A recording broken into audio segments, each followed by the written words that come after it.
Góðan daginn. Þá klukkan orðin 3 á slaginu. 2 fyrirgefi. Það hefur mikið gengið á undanfarna daga. Komið sæl og velkomin á málþing sem ber yfirskriftina Hvað finnst Íslendingum ferðamenn og ferðaþjónustu? Það hefur verið grátt yfir þessu sumri. Án þess að ég ætla að nota þennan vettvang til að kvarta. En kannski þess vegna hef ég undanfarið horft töluvert mikið á íslenskar bíómyndir. Þær myndir sem ég sá gerðu daglegu lífið góð skil og öllum þeim öfgum sem fylgja okkar farsældarþróun. En það fór samt lítið fyrir okkar helstu atvinnugreinum. Lítið togara, enn minna álver. Ergilegar rannsóknarlöggur brunnandi eftir þjóðveginum lentu aldrei í bílalest og eftir haggfara Dacia Duster. Persónurnar í bændabíóinu svokallaða sem hefur einkennt íslenska kvikmyndagerð síðustu ár hafa alveg verið lausar við að bregða sig frá til þess að opna smáhýsi fyrir Airbnb-gestum í hlaðinu. Veruleikinn annar. Á hverju ári koma til landsins það bil 5 erlendi ferðamenn á hvern Íslending. Þeir standa undir fjölbreyttu framboði á flugferðum til og frá Íslandi, eiga sinn þátt í að uppáhalds veitingastaðurinn okkar út á landi í rekstri allt árið. Sjá til þess að Þjóðminjasafnið opna fyrir hádegi, leggja til samneyslunar á börum og bensínstöðum. Ferðaþjónusta heldur upp í lífsgæðum, skapar fjölbreytt atvinnutækifæri og stuðlar að lífvænlegum samfélögum land allt. Jafnframt má segja að aukin ferðamennska hafi skilað sér í aukinni vitund landsmanna virði náttúrunnar. Ferðamenn eru óhjákvæmilega hluti af daglegu lífi á Íslandi og eiginlega útilokað annað en að mynda sér skoðun á atvinnugreininni. Ferðamálastofa fól rannsóknarmiðstöð ferðamála fyrir ári síðan að hafa umsjón með rannsókn á viðhorfum Íslendinga til ferðamanna og ferðaþjónustu. Rannsóknarverkefnið skilgreint í rannsóknaráætlun Ferðamálastofu og hluti á reglubundinni söfnun hins opinbera á tímanlegum og samanburðarhæfum gögnum og greiningum á viðhorfum heimamanna til ferðaþjónustu og ferðamennsku. Rannsóknin byggir á viðamikilli landskönnun sem var framkvæmd í árslok 2023 en áður hafa verið framkvæmdar sambærilegar kannanir 2014, 2019, 2017 og 2019. Og samhliða landskönnun hafa síðan verið gerðar kannanir á þéttbýlisstöðum vítt og breitt landið. Eyrún Jenny Bjarnadóttir stígur hér að stokka á eftir og kynnir niðurstöður. En hún hefur haft umsjón með verkefni fyrir hönd rannsóknarmiðstöðvar ferðamála frá upphafi. Þessar rannsóknir eru ákveðin hornsteinn í starfi okkar sem vinnum að því markmiði að ferðaþjónustan dafni í sátt við samfélagið. Þessi viðhorfsrannsókn svo fyrsta eftir að ferðaþjónustan komst aftur réttan kjöl eftir heimsfaraldur COVID-19 og niðurstöðurnar þess vegna sérlega áhugaverðar.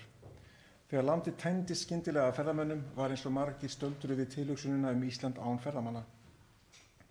Án þessara reglubundnu rannsókna væri ómögulegt að vita hvort og hvernig viðhorf til ferðamanna og ferðaþjónustu taka breytingum. Og það segja okkur í senn hvar má gera betur og hvort verkefni í heild sinni sé á réttri leið. Samkvæmt niðurstöðum mikill meirihluti landsmanna almennt jákvæðir í garð ferðaþjónustu og ferðamanna og eru jafnframt ánægðir með ferðaþjónustu í heimabyggð. Flestir íbúar styðja við vöxt ferðaþjónustunnar og telja að ferðaþjónusta í heimabyggð sé sjálfbær. Á sama tíma beina niðurstöðurnar sjónum af vaxandi vanda. Þrátt fyrir almenna jákvæðni í garð íslenska ferðaþjónustu má í rannsókninni greina ákveðna þróun. Frá fyrir rannsóknum í þá átt að heildaránægju Íslendinga gagnvart ferðaþjónustu fari minnkandi. Einnig má greina ákveðnar áhyggjur af afmörkuðum þáttum eins og fjölda ferðamanna, álag og innviði, ummerki eftir ferðamenn í náttúru landsins. Á móti kemur að þeir fer fjölgandi sem telja að ferðaþjónustu fylgi drifkraftur til uppbyggingar, að hún styðji við lífsviðurværi íbúa í heimabyggð og henni fylgi afþreying og þjónusta sem íbúar njóti góðs af. Loks staðfesta þessar kannanir að við Íslendingar eru bara fjórir skemmtilegir heim að sækja. Landinu er almennt jákvæður gagnvart ferðafólki og opinn fyrir þeim breytingum sem hafa orðið á undanförnum áratug. Íslendingar eru enda sjálfur mjög ferðaglæðir og þekkja af eigin raun hvað viðhorf heimamanna hafa mikið að segja upplifun og ánægju. Góðar móttökur eru nefnilega alls ekki sjálfsagðar. Ýmsar borgir í Evrópu hafa á síðustu árum bæst á lista yfir áfangastaði þar sem vöxtur ferðamanna er í andstöðu við vilja íbúa. Þetta sumar hafa borist fregnir frá mótmælum til dæmis á Mallorca, Kanaríeyjum, Feneyjum og Barcelona þar sem hátt í 3000 manns gengu niður römbruna með körfuspjöld og vatnsbyssur sem bunuðu í átt að ferðamönnum. Þessir atburðir sýna hversu mikið er í húfi við stefnumótun í málaflokknum. Alþingi steig í vor stórt skref þegar kosið var með ferðamálastefnu til 2030. Þessi aðgerðaáætlun til næstu 6 ára var unnin af 7 starfshópum sem skiptu sig niður á 12 áhersluþætti. Útgáfa hennar og breið pólitísk samstaða með verkefninu markar tímamót við að nálgast málaflokk ferðaþjónustunnar heildstætt. Ferðamálastefnan leggur áherslu á aukin lífsgæði heimamanna og uppbyggingu þvert á landið. Með öðrum orðum, stefnan er sú að allir landshlutar geti sótt fram. Ferðamenn dreifast nú þegar þokkalega landið leyfi mér segja, þó vissulega sé verk enn að vinna, sérstaklega í vetrartímann, og hyggi að dreift álag sé nú þegar lykilbreyta í viðhorfum landsmanna til ferðamanna. En það er sömuleiðis þörf á að setja allan kraft í það verkefni miðað við nýjar tölur sem við birtum á mælaborði ferðaþjónustunnar varðandi gistinætur á landsbyggðinni og dvalartíma hins dæmigerða ferðamanns. Fulltrúar hér frá markaðsstofum landshlutana og aðrir kinka nú væntanlega kolli eða ættu að kinka kolli því þetta er aðkallandi og nú þarf að standa við stóru orðin. Inga Hlín Pálsdóttir frá markaðsstofu höfuðborgarsvæðisins, hún er einmitt af 4 frummeðlimum hér á eftir með erindi þróun áfangastaða í sátt við íbúa. Síðan höldum við áfram að tæpa á stórumálunum. Bjarni Guðmundsson frá samtökum sunnlenskra sveitarfélaga ræðir samfélagslega áhrif ferðaþjónustu og Inga Dóra Hrólfsdóttir frá Umhverfisstofnun fjallar áhrif náttúruskoðunar á náttúruna sjálfa. Síðast en ekki síst segir Eiríkur Rögnvaldsson, íslenskur prófessor frá mikilvægi þjóðatungunnar í upplýsingamiðlun í ferðaþjónustu. Og að lokinni framsögu ætlum við Guðrún Þóra Gunnarsdóttir, forstöðumaður RMF, að leiða hér umræður. Þetta fer þannig fram að Eyrún Jenny kemur hér í kjölfarið, síðan gerum við stutta pásu, hámark 10 mínútur, það fer eftir hvað Eyrún Jenny verður lengi að tala, og síðan fáum við ofangreind innlegg koll á kolli og svo ætlum við að hafa góðan hálftíma í lokin í umræður. Og við stefnum að því að stimpla okkur út í klukkan 4. En Eyrún Jenny, gjörðu svo vel.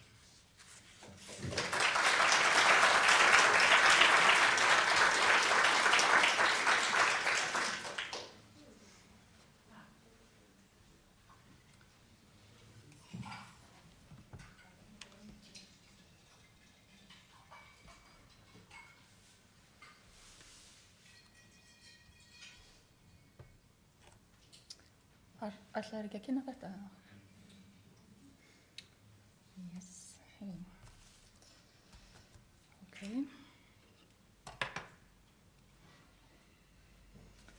Já, komið sæl, ég heiti Eyrún og ég ætla hérna að segja ykkur frá þessari rannsókn sem ég hef verið að vinna að síðustu ár.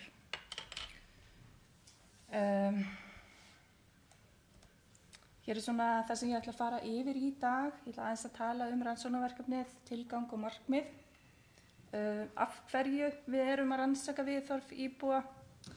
Ég ætla aðeins að segja ykkur frá gögnum og aðferðum sem við vorum að vinna með núna. Og svo fer ég niðurstöður og ég skipti þeim í 2 og það er annars vegar ætla ég að skoða viðhorfin núna 2023 og samanburðið fyrir kannanir. Og svo ætla ég að tala svona hvernig viðhorf landsmanna hafa þróast og breyst til lengri tíma litið áður en að ég klára þetta og þið komist í kaffi. Nú, margt af þessu kom hérna fram hjá ferðamálastjóra áðan. Markmið rannsóknarinnar er að meta viðhorf landsmanna til ferðamanna og ferðaþjónustu bæði á landsvísu og eftir einstökum landshlutum. Þetta verkefni skilgreint í rannsóknaráætlun Ferðamálastofu og það hluti af reglubundinni öflun grunngagna sem styðja við ákvörðunartöku og stefnumótun. Eins og ferðamálastjóri sagði líka, þá tekur rannsóknin mið af áherslum sem eru í nýrri ferðamálaáætlun að ferðaþjónustan hafi jákvæð áhrif á nærsamfélagið, aukin lífsgæði land allt og að atvinnugreinin geti allt samfélag. En af hverju skiptir máli að vita hvað íbúum finnst með allt?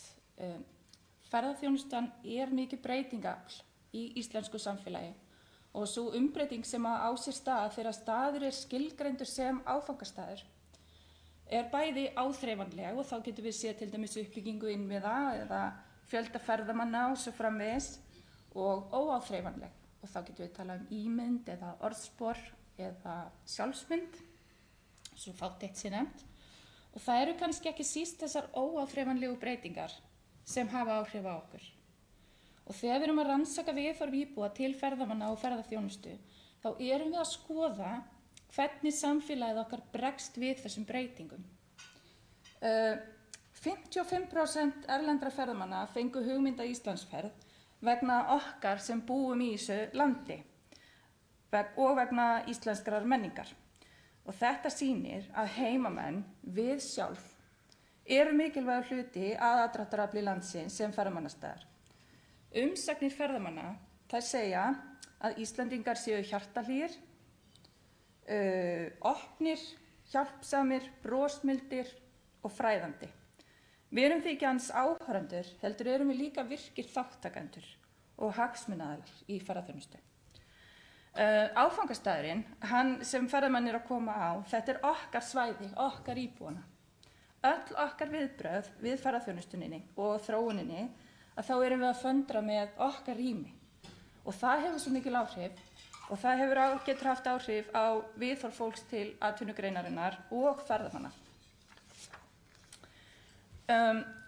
Ég teiknaði upp smá hugarkort til að lýsa íbúum sem hagsmunaaðilum og hvernig ferðaþjónusta getur haft áhrif á samfélagið. Og við sjáum ég bara fer örstutt yfir þetta. Við sjáum efnahagsleg áhrif eins og störf og tekjur og hvernig gestristi heimamanna mótar upplifun ferðamanna og ímynd áfangastaðarins. Hérna líka dregin fram menningarleg áhrif, þar sem ferðaþjónusta getur leitt til bæði tækifæra til að læra af öðrum, menningarheimum og breytinga á okkar eigin menningu. Þetta gefur einhverja mynd og það skiptir máli að taka tillit til viðhorfa íbúanna og reynslu, ekki síst þegar við erum að tala atvinnugrein sem við viljum byggja á sjálfbærni í sátt við land og þjóð eins og stendur. Og þá jákvæð viðhorf íbúanna lykilatriði fyrir stöðugleika og jákvæða þróun. Mér langar bara að sýna örstutt að því að við höfum verið að vakta félagslega áhrif ferðamennsku hérna á landi í svona áratug með hliðsjón af kenningum ferðamálafræðinnar og erlendum rannsóknum. Og ég man þegar við gerðum fyrstu rannsóknina með Ferðamálastofu og Háskólanum á Hólum árið 2014, þá voru ferðamenn rétt 1 milljón. Þetta var mikil fjölgun miðað við fyrri ár og það vakti umræður það hvort að heimamenn væru að verða neikvæðir í garð ferðamanna af því að þeir voru orðnir svo margir. Og síðan þá höfum við verið að gera bæði stórar kannanir á landsvísu sem eru til vöktunar á félagslegum áhrifum ferðamennsku á íbúalandinu og í landshlutunum gegnum staðlaða spurningalista. Og svo hins vegar að þá höfum við verið að gera athuganir innan einstakra samfélaga á landinu sem eru merktir hérna á kortið. Já. Þetta eru staðir sem eru rótgrónir í ferðaþjónustu og staðir sem ferðaþjónusta hefur vaxið og samfélagið þurft að takast á við það. Hér höfum við bæði lagt fyrir staðlaða spurningalista fyrir úrtak íbúa en líka tekið einstaklingsviðtöl þar sem við ræðum upplifun af daglegu lífi með ferðamönnum og áhrifum breytinga á samfélagið, líka þegar ferðaþjónustan dróst saman í COVID. Þessi viðtöl eru orðin rúmlega 100 talsins og þau veita dýrmæta innsýn inn í líf íbúa og þeim íbúanum finnst líka mjög gott að tala við einhvern hlutlausan aðila þetta, einhvern sem hefur engra hagsmuna að gæta, þannig að það hefur líka verið ofboðslega dýrmætt samtal fyrir það. Og öllum þessum tíma ég held að einn einstaklingur hafi hætt við, það hafa allir sagt já sem frábært. Já, ég gleymdi að segja. Þetta eru sem sagt dæmi útgáfur af verkefnum sem við höfum verið að vinna. Ef við kíkjum aðeins á það sem þessar rannsóknir hafa meðal annars leitt í ljós, þá hafa landsmenn almennt verið jákvæðir gagnvart ferðamönnum. Því meiri samskipti sem fólk átti við ferðamenn, því jákvæðara var það, sem kom okkur svolítið á óvart. Hins vegar hafa landsmenn ekki verið alveg ánægðir með ferðaþjónustuna og í rauninni verið svolítið gagnrýnir á atvinnugreinina og stýringu hennar. Vísbendingar álag hafa komið fram og að íbúar gera sér grein fyrir bæði jákvæðum og neikvæðum áhrifum ferðaþjónustunar. Þessar svæðisbundnu, þær hafa leitt í ljós að upplifun af ferðamönnum og ferðaþjónustu getur verið mismunandi milli samfélaga og jafnvel innan þeirra líka. Það mismunandi hvaða hlutir skipta íbúana mestu máli. Í COVID-faraldrinum, þegar ferðaþjónustan stöðvaðist nær alveg, lýstu margir íbúar því hvernig þetta tímabil undirstrikaði mikilvægi ferðaþjónustunar, en vakti líka fólk til vitundar að í ákveðnum aðstæðum hefði verið til staðar álag sem það áttaði sig ekkert á fyrr en ferðamennirnir voru hættir að koma.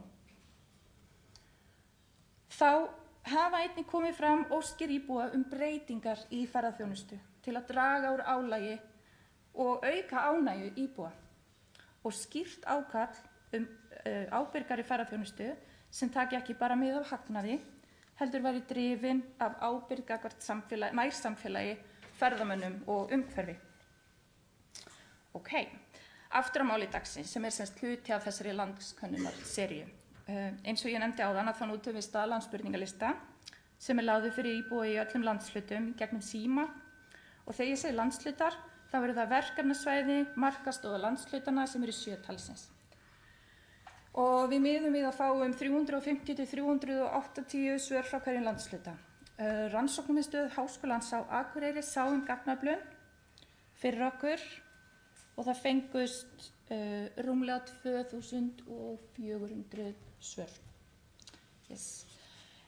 Í spurningalistanum þá spyrjum við út í nokkur atriði. Þar á meðal viðhorf til fjölda ferðamanna, mat á áhrifum á samfélag, efnahag og umhverfi og svo eru 2 spurningar jákvæðustu og neikvæðustu hliðar ferðaþjónustunnar og þar gefst fólki kostur á að nefna hvað sem er. Og það hafa komið mjög áhugaverðar niðurstöður þar. Kíkjum á nokkrar niðurstöður úr nokkrum spurningum. Hérna sjáum við hvað landsmönnum hefur fundist fjölda ferðamanna í heimabyggðinni yfir sumartímann eða HN. Og við sjáum það neðst þá sem sögðu að ferðamenn væru of fáir. Þetta gráa eru þeir sem segja að ferðamenn séu hæfilega margir og þetta gula eru þeir sem segja að fjöldinn sé of mikill. Bláa línan táknar fjölda ferðamanna á sama tíma og munum þetta bara sumarið, júní, júlí og ágúst. Og við sjáum á þessu tímabili hefur meirihluti svarenda verið á því að fjöldinn sé bara hæfilegur og það á bilinu 61 til 68% á þessari skoðun. Það eru einhverjar sveiflur á þessu milli ára og þetta eru marktækar breytingar. En þegar við leggjum þetta við fjöldatölunar þá má segja að breytingin í furðu litlum takti við raunverulegan fjölda, ekki satt? Samt sem áður að þá sjáum við að þegar fjöldin eykst aftur eftir COVID að þá virðast landsmenn vera aðeins viðkvæmari fyrir fjöldanum enda sjáum við að þeim fjölgar sem segja að ferðamenn vera of marga.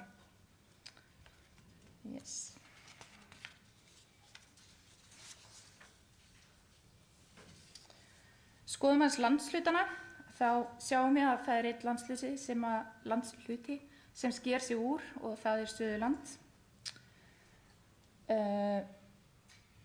Þetta eru hlutfall landsmanna sem segja að ferðamenn vera of marga, þetta bara sá hluti.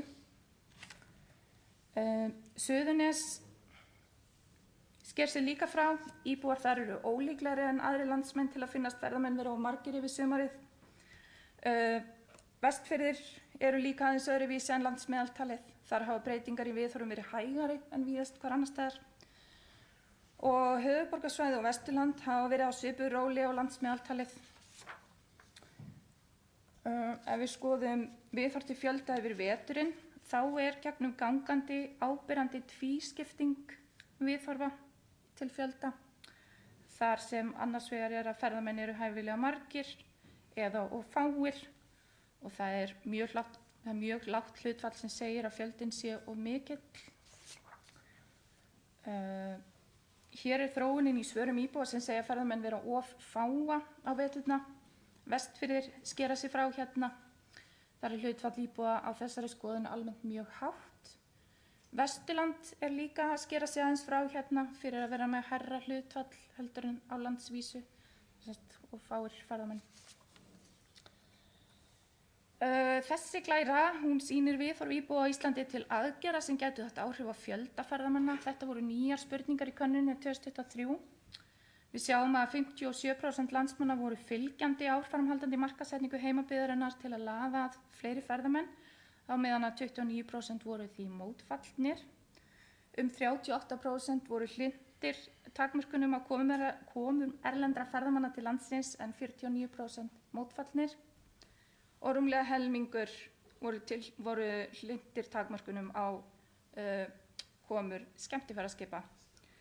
Og það var í rauninu veru ekkert mikill munur heldur eftir landshlutum, nema þá helst að íbúar á höfuðborgarsvæði vildu síður meiri markaðssetningu. Á Suðurnesjum og Vestfjörðum vildu íbúar síður takmarka komur erlendra ferðamanna og Norðlendingar voru líklegri til að vilja takmarka komur skemmtiferðaskipa. Áhrif á efnahag, atvinnulíf og þjónustu.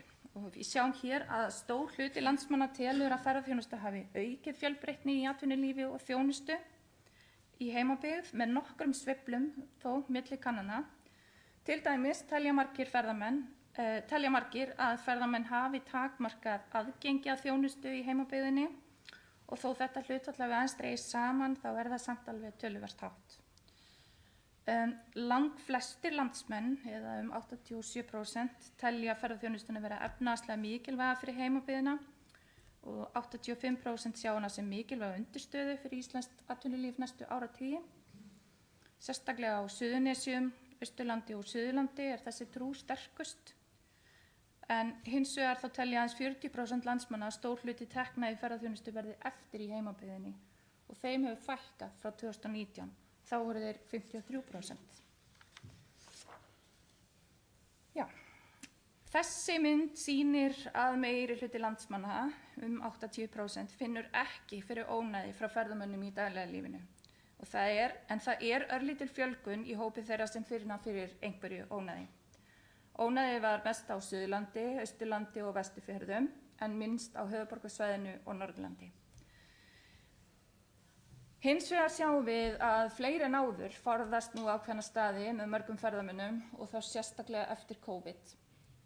Þessi þróun virðist vera svipuð í öllum landshlutum og svona án áberandi undantekninga.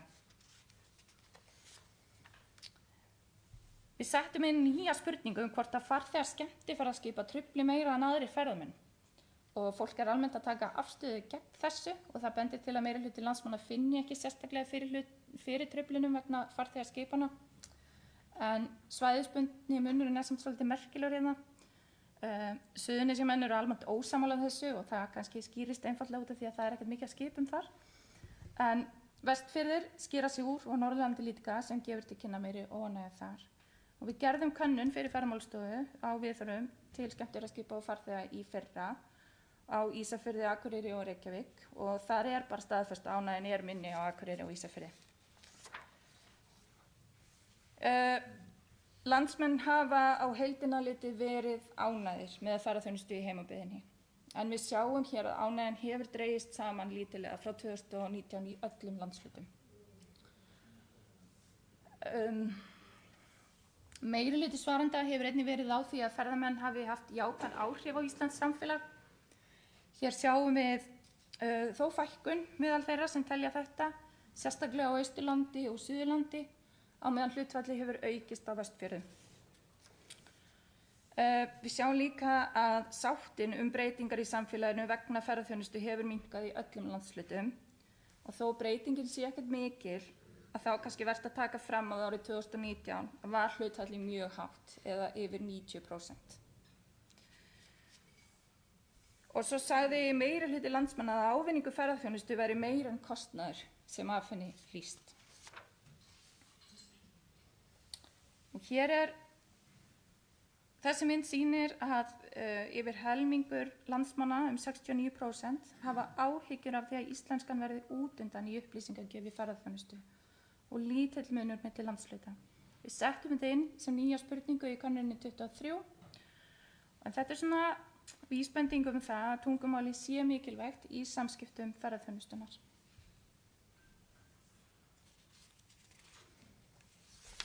Hérna sjáum við að meiri hluti landsmanna telur framtíða sín stjórnvalda fyrir ferðaþjónustu ekki nægilega skýra og þessi viðhorf hafa breyst lítið síðan 2014.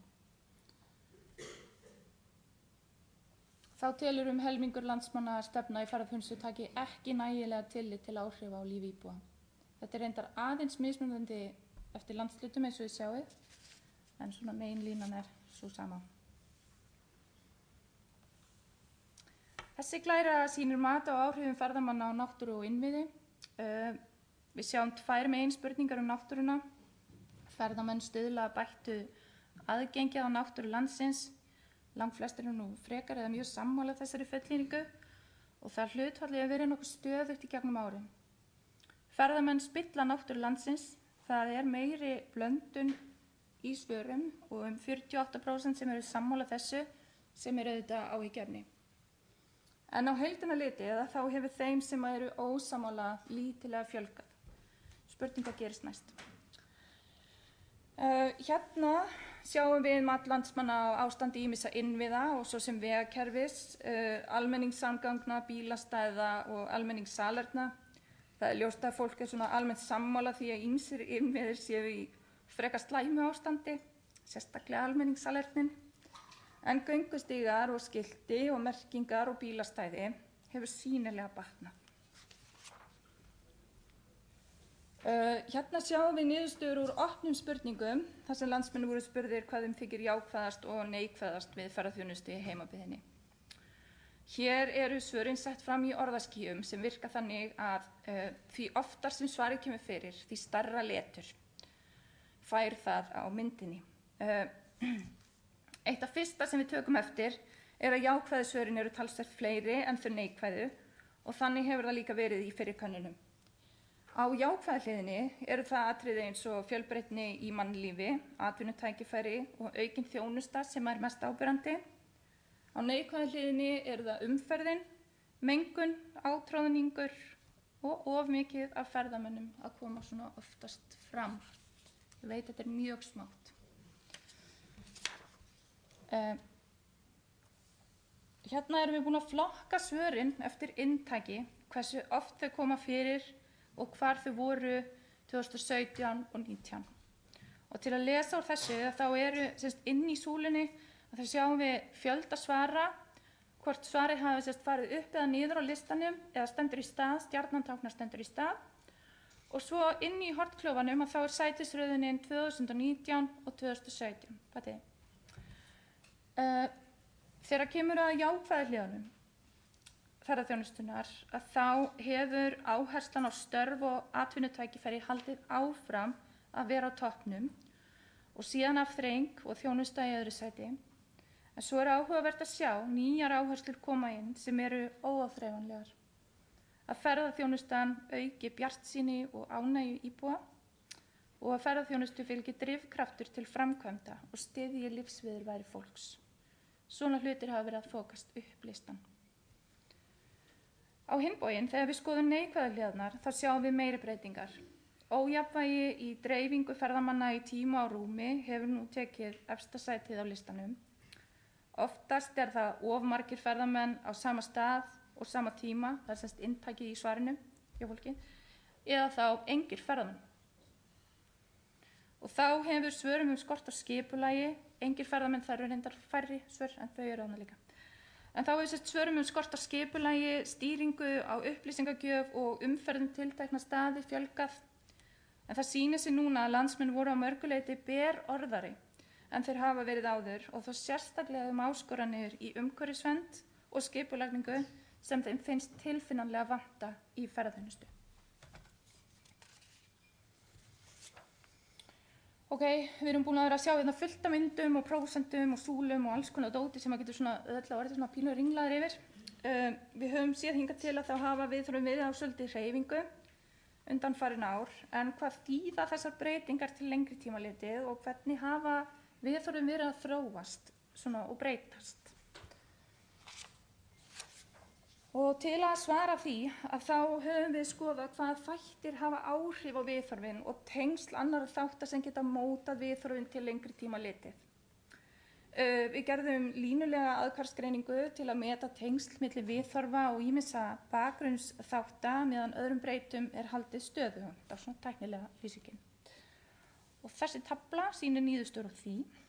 Efst höfum við semst 2 þætti sem voru til staðar í þessum 3 tímaseríum, 17, 19 og 23, efnahagsleg áhrif og hins vegar áhrif á samfélag og daglegt líf. Þetta eru samsettir þættir og svona knippi spurninga sem voru allar á sama spurnaforminu og það er svona hægt að vinna með í svona greiningu. Og ég veit að þetta ekkert beint aðgengilegasta efnið til að horfa á, en það eru svona nokkur atriði sem ég vil benda á hér. Og það fyrsta að meðaltal allra hópa lækkar almennt milli ára, sem þýðir að með tímanum hefur dregið úr jákvæðum viðhorfum. Viðhorfin eru alveg jákvæð, við sáum það áðan, en það dregur úr. Það er almennt lítill munur á viðhorfum mismunandi hópa til efnahagslegra áhrifa. Það er meiri breytileiki í viðhorfum gagnvart áhrifum á samfélag og daglegt líf en tilhneigingin í förunum samt svipuð. Það eru ákveðin mynstur sem eru stöðug yfir árin. Við sjáum að fólk með hærra menntunarstig jákvæðara gagnvart áhrifum ferðaþjónustu heldur en aðrir hópar og styrkjast raunar í því.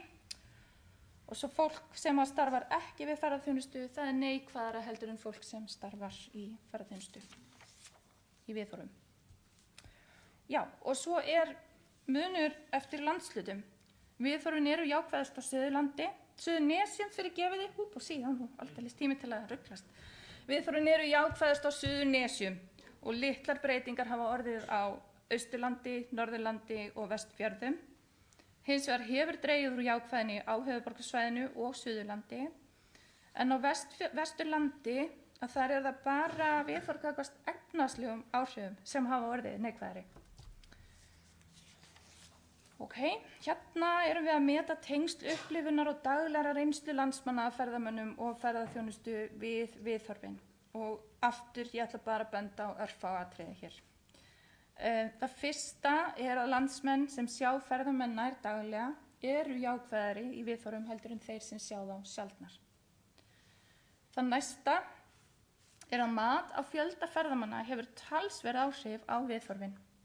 Landsmenn sem voru á því að ferðamenn voru of eða heldur fáir á sumrin voru neikvæðari gagnvart efnahagslegum áhrifum og áhrifum á samfélag og daglegt líf. Á hinn bóginn eru landsmenn sem segja fjöldinn sé of eða heldur mikill, þeir eru jákvæðari til skamms tíma en síðan dregur aðeins úr því. Yfir veturinn þá þetta svolítið öðruvísi, þar eru landsmenn sem finnst fjöldinn vera of lítill, þeir eru jákvæðir, en þeir sem upplifa fjöldan of mikinn eru neikvæðari.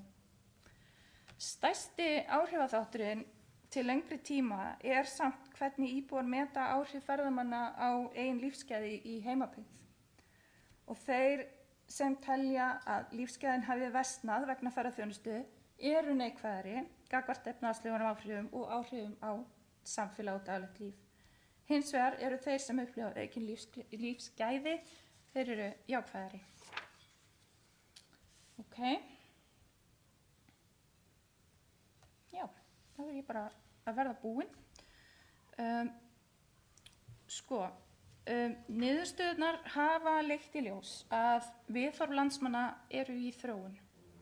Ferðaþjónustan sem atvinnugrein hefur líka þróast mikið og ég get ekki sagt að þetta sé sama atvinnugreinin í dag og við könnuðum fyrst árið 2014. Þrátt fyrir miklar breytingar sýna gögnin að viðhorf íbúa eru að haldast að mestu leyti stöðug. Íbúar hafa sýnt ótrúlega seiglu og hæfni til að aðlagast breyttum aðstæðum án þess að það hafi orðið róttækar breytingar í viðhorfum. Og það eiginlega fyrst núna sem dregur úr almennri ánægju, en þetta eru þrátt fyrir allt ekki stórar breytingar. Dagleg reynsla og upplifun íbúa hefur áhrif á viðhorfin og viðhorfin eru mismunandi eftir hópum og landshlutum. Lífsgæði skipta miklu máli. Það kemur líka fram aukin gagnrýni á atvinnugrein og stjórnvöld meðal heimamanna sem hafa komið fram með athugasemdir að ferðaþjónustu fyrirtæki þurfa að vanda betur til verka og að hið opinbera þurfi að undirbúa betur komu ferðamanna, stýra umferð og upplýsingagjöf. Fjölmargir þáttakendur hafa, ekki bara núna heldur líka í gegnum tíðina, hafa nýtt tækifæri til að lýsa óánægju sinni með óreiðu í stýringu, ófullnægjandi innviði, skort á eftirliti og ágang á náttúru, svo fátt eitt sé nefnt. Það krafa aukið eftirlit, skipulag og meiri ábyrgð gagnvart samfélagi, ferðamönnum og umhverfi. Og að lokum, ferðaþjónusta hefur víðtæk áhrif á samfélagið. Það ljóst. Heimamönnum ekki sama það sem fer fram. Ferðaþjónustan ekki einkamál atvinnugreinarinnar. Ánægja íbúa mikilvæg fyrir ferðaþjónustuna og það mikilvægt að viðhalda jákvæðni og mikilvægt að hlusta á íbúana og vakta áfram viðhorfin. Gestrisni ekki sjálfsagður hlutur og það þarf að vinna að lausnum sem taka mið af þörfum og áhyggjum íbúa til að tryggja að ferðaþjónustan geti verið í sátt yfir samfélagið. Takk fyrir mig.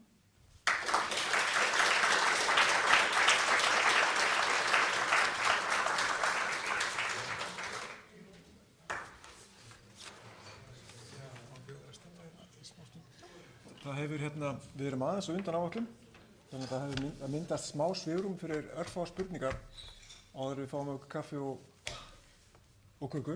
Það eru komnar. Einhverjar spurningar sem að brennur á? Eitthvað sem að þið hefur áhuga að spyrja núna strax? Eða vil ég komast í kökunni?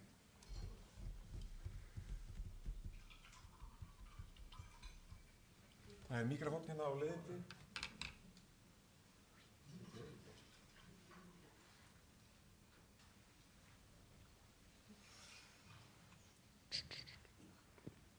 Halló, takk fyrir þetta. Ég meina spurningu, miðað við önnur lönd, þetta þá ekki mjög há ánægja með ferðamenn? Þú veist, þó þetta hafi aðeins minnkað. Hvernig þetta svona, miðað við önnur lönd, kannski sambærileg lönd ef það nú til? Takk fyrir þetta var mjög góð spurning.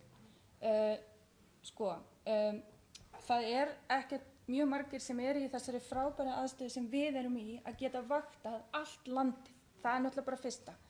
Þannig að samanburður við önnur land verður svolítið bjagaður af því. Hins vegar, við getum borið svæði saman við önnur svæði og þar erum við að koma vel út. Sem eru góðar fréttir fyrir okkur. En ekki sjálfsagður hlutur.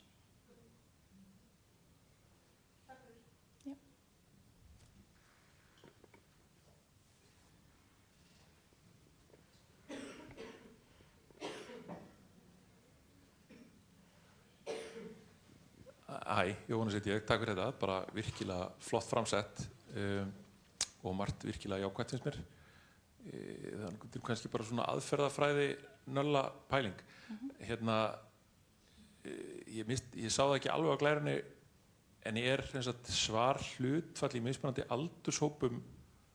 Ég sé að það í könnuninni núna 42% 60 ára eldri en ekki nema 7% í yngsta hópnum sem ég finnst svona kannski kemur ekkert beinlínis á óvart en þó einhvers konar skekkja. Það svipað í fyrri könnunum? Það aðeins færri sem að svara af yngri hópnum, ef ég man það rétt.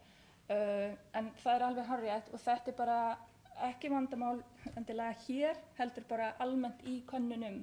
Að það erfiðara að ná til ungs fólks heldur en annara. Og hér erum við náttúrulega með símakönnun sem náttúrulega ákvörðun sem tekin fyrir löngu.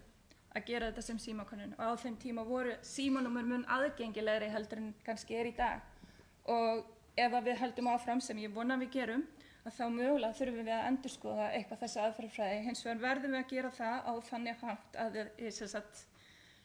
gjaldfellum ekki niðurstöður fyrir tíma. Pínu follow-up þarna, bara heldur ef að í raun og veru bara svona þitt mat sem þekkir þetta manna best, einhver munur líklegur á því eða á svöru milli aldurshópa? Því ég hjó ekki eftir því aðfallskönninni. Munur eftir aldurshópum eitthvað svona merkjanlegur? Mjög góð spurning, takk fyrir hana. Það hefur verið áhugavert núna það að okkur hefur fundist í gegnum tíðina að hefa yngri hópar, yngri aldurshópar og þá sérstaklega þessi yngsti hefur verið neikvæðari. Það sem gerist núna 2023 það að þessi munur hann bara fer út og það ekki lengur munur milli aldurshópa núna. Ef við skoðum stakakönnun 23, 19, 17 skiptir ekki máli, þá finnum við alveg mun innan ársins. En á milli svona í tíma að þá hverfur þessi munur. Og það sama gerist að ég má halda áfram, erum við ekki með tíma? Það sama gerist varðandi kynin, vegna þess að það líka oft þannig og í félagsvísindunum oft þannig að konur eru neikvæðari heldur en kallar í bara könnun og við höfum séð þetta og ég hef margoft bara af hverju þetta. En svo það hefur verið 17 og 19, þá var konur eru neikvæðari, reyndar 14 líka ef mann þetta rétt, en svo hverfur þessi munur. Ég veit ekki af hverju það gerist. Það mjög áhugavert. Þá það eitthvað með kynin að gera, ég veit ekki.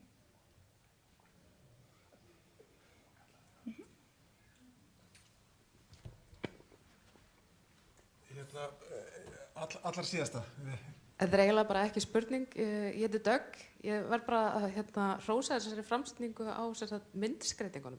Þannig að mér langaði eiginlega að spyrja hver skrifaði promptið og á þeirri nótu vantar okkur gott íslenskt orð fyrir prompt. Takk. Ég veit ekki eins og hvað prompt er. En mér langaði ekki að hafa bara texta á myndir. Þetta var bara...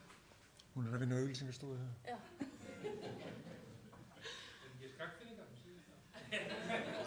Það myndast, við fáum tækifæri aftur og eftir til þess að spyrja spjörunum úr, en við skulum setjast aftur niður klukkan 10:10 og hún þannig að við höfum tæplega 10 mínútur. Takk. Já.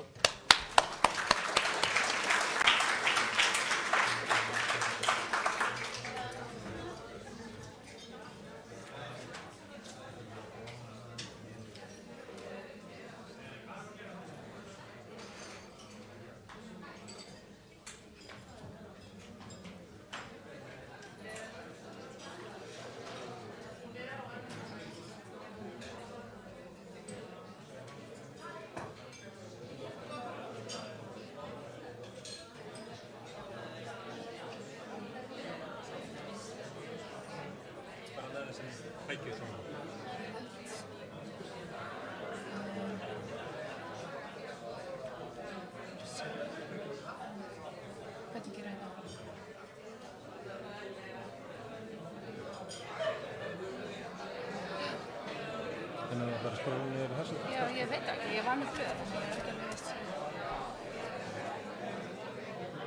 Ég fann ekki út úr því, þannig að ég bara studdist með það. Það bara þessi.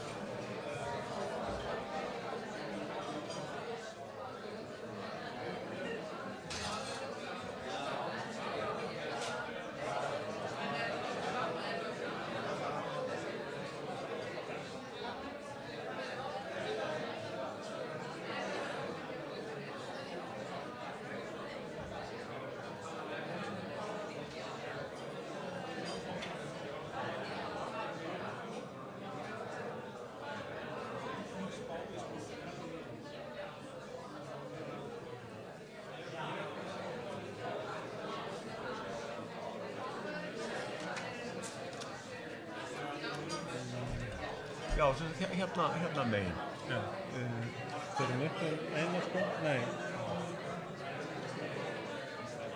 Já. Þetta Eyrún veit það.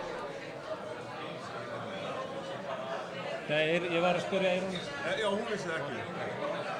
Ég hringi snabbast í henni. Þið segir hún? Ég hringi það í takkimanni bara.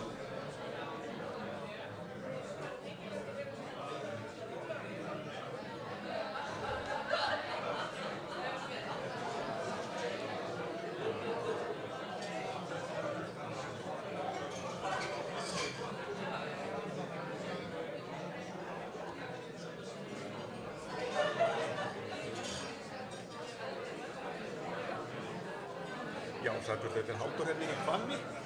Heyrðu það, ein smá spurning.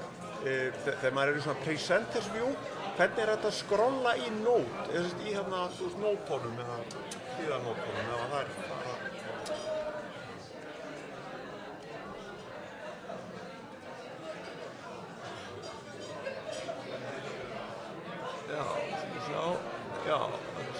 Já, þau eru bara að halda músinni. Já, það er sannlega það. Jú, það er svona bara þannig.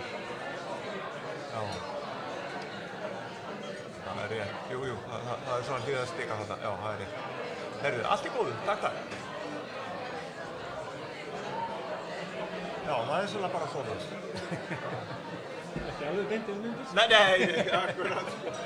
Takk fyrir.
langar að bjóða okkur að fá okkur sæti.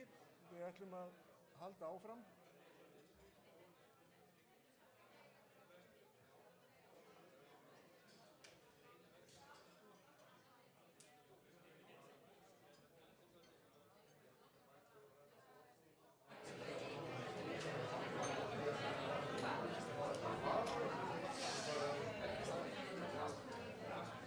Jæja, þá ætlum við að ríða af vaðið. Hvernig þróum við áfangastaði í sátt við íbúa? Og Inga Hlín Pálsdóttir ætlar að svara því. Gjörðu svo vel.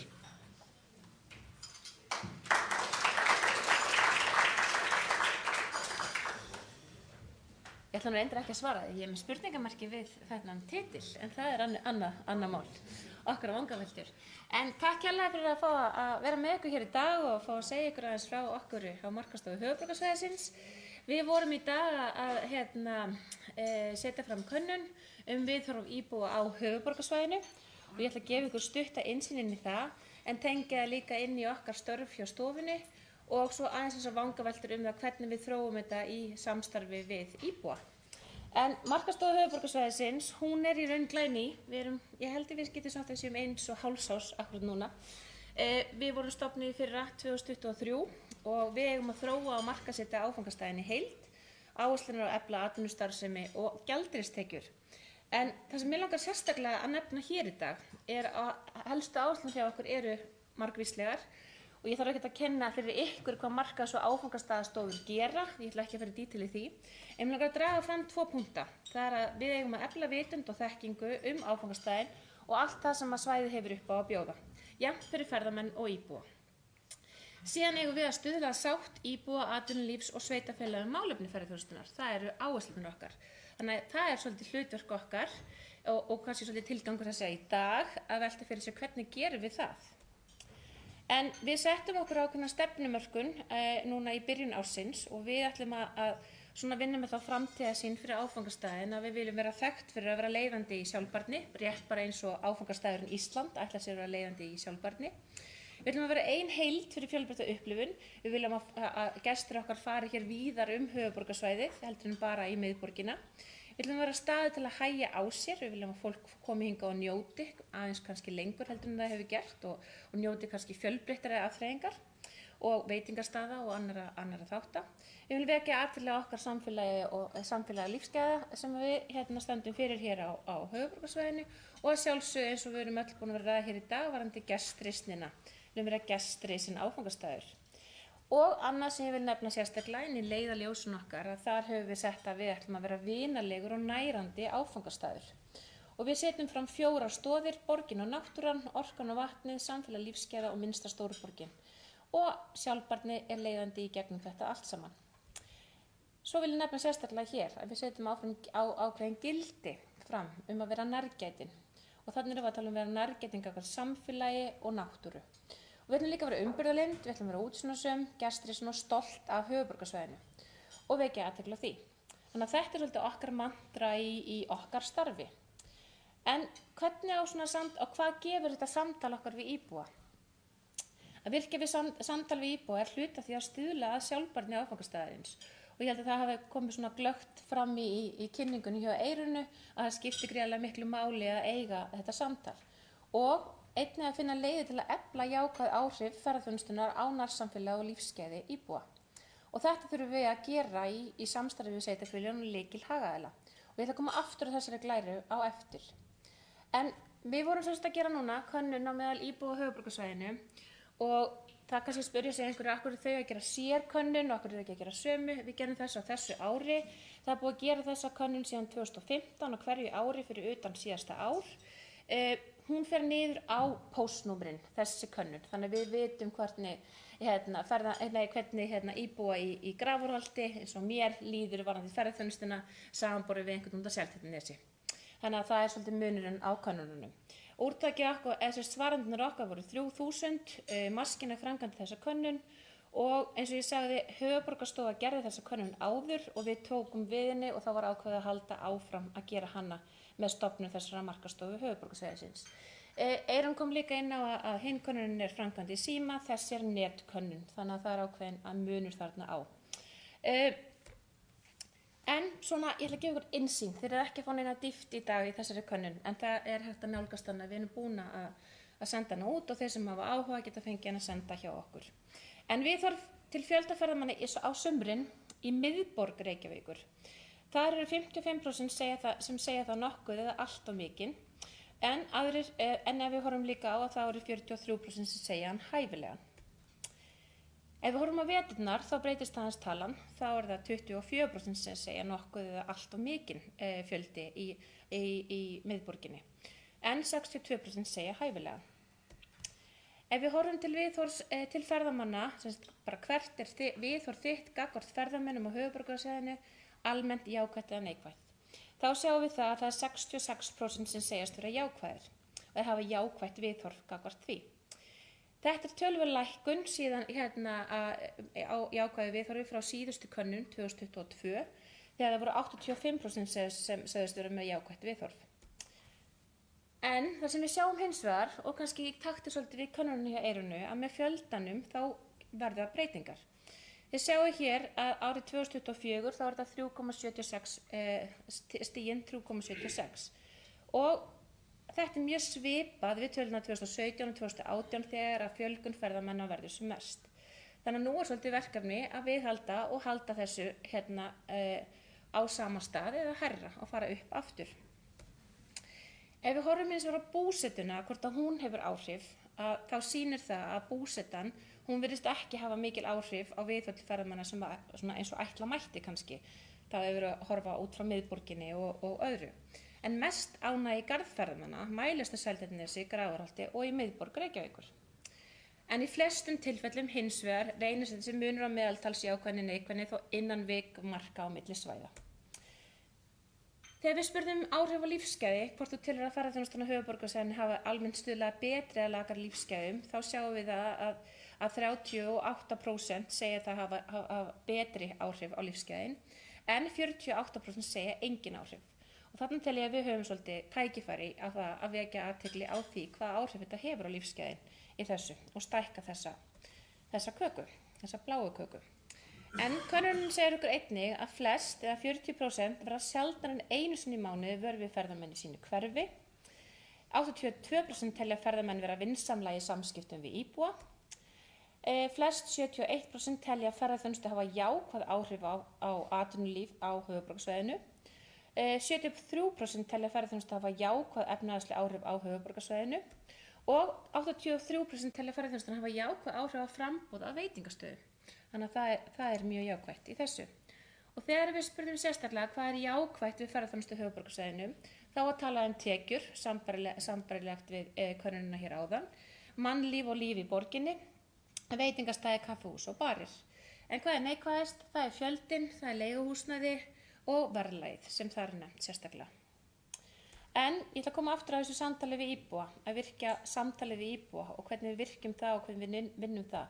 Við höfum svolítið verið að skoða hvernig aðrar borgir hafa verið að gera þetta og það kom spurningina áðan, getum við skoðað aðrar önnur svæði og slíkt og það er einmitt það sem okkur langar að gera í framhaldinu er að vita kannski betur hvernig við erum í samanburði við aðra því að ef við horfum á þetta heildstætt að þá er þetta mjög jákvæðar niðurstöður. En það sem við höfum verið að skoða er hvernig samtalinu háttað. Til dæmis í Berlín þá var stofnaður svona samtalshópur við íbúa. Það er 24 aðilar sem hittast 4 sinnum á ári. Það eru líka opnir fundir þar sem þau eiga samtalið og svona þátttöku og þróun áfangastæðarins og eru svona viðvörunarkerfi fyrir ferðaþjónustuna þar. Síðan er líka verið unnið bara með ákveð svona samtal við íbúi í gegnum íbúaráð og samtök og líka unnið með íbúi svona gegnum bara rafrænar gáttir eins og við kannski mörg þekkjum líka bara inn á höfuðborgarsvæðinu. En það sem við sjáum líka í þessum gögnum sem við höfum er að samtali getur vakið traust gagnvart ferðaþjónustunni og það held ég endurspeglist líka í því sem Eyrún sagði áðan að það er akkurat þetta, við þurfum að eiga samtalið til þess að komast áfram. En síðan er að leiða til að efla jákvæð áhrif og þar erum við líka með nokkra punkta frá öðrum að það er svona 3 þættir sem við nefndir sérstaklega. Það er að hvetja íbúa til að upplifa eigin borg og njóta afþreyingarinnar og Og dæmi frá Amsterdam að þá eru þið með til dæmis 2 fyrir 1 menningarafslátt á lágvanatíma. Þeir eru með svona herferðir sem segir vertu ferðamaður í eigin borg. Þeir eru líka, svo eru aðrir sem eru að virka íbúa að móta upplifun ferðamanna. Þannig að íbúar getur tekið þátt í að móta eða kosið ákveðin þróunar og nýsköpunarverkefni í ferðaþjónustu. Og enn aðrir eru að hvetja gesti til að ferðast víðar borgina svo fleiri hverfi njóti góðs af ferðaþjónustu sem akkurat það sem við höfum erum að byrja að vinna með. En við þurfum líka alltaf að huga í þessu að við þurfum líka að segja það eru kannski einhverju staðir innan höfuðborgarsvæðisins sem við viljum ekki kynna og við viljum ekki vekja athygli á og þá vinnu eigum við líka með sveitarfélaginu. En dæmi frá Vín þá bjóðum við gestum að gera próf á netinu til að meta hvaða hverfi hentar þeim persónuleika best. Þannig að það er svona ákveðin svona markhópagreiningar vinna í því. En að lokum, hvað er næstu skref hjá okkur? Við teljum að markaðs- og áfangastaðastofur geti haft ákveðið lykil hlutverk þegar kemur að því að stuðla að samtali við íbúa ferðaþjónustu og áfangastaðinn.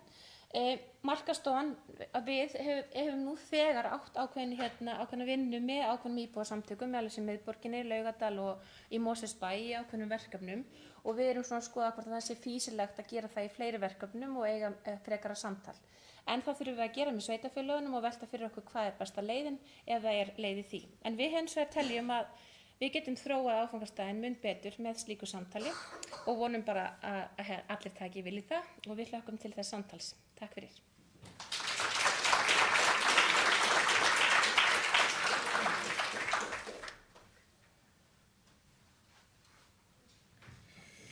Jæja, samfélagslega áhrif ferðaþjónustu, ávinningur og áskoranir. Bjarni Guðmundsson, Samtök sunnlenskra sveitarfélaga, gjörðu svo vel.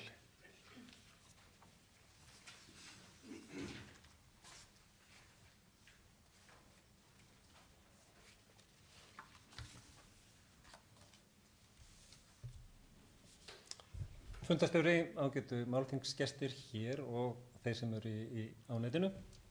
Það er mér svona ánægja að vera hér með ykkur í dag og fjalla þetta mikilvæga málefni. Við erum á Suðurlandi heldur betur þátttakendur í ferðaþjónustu hlutunum.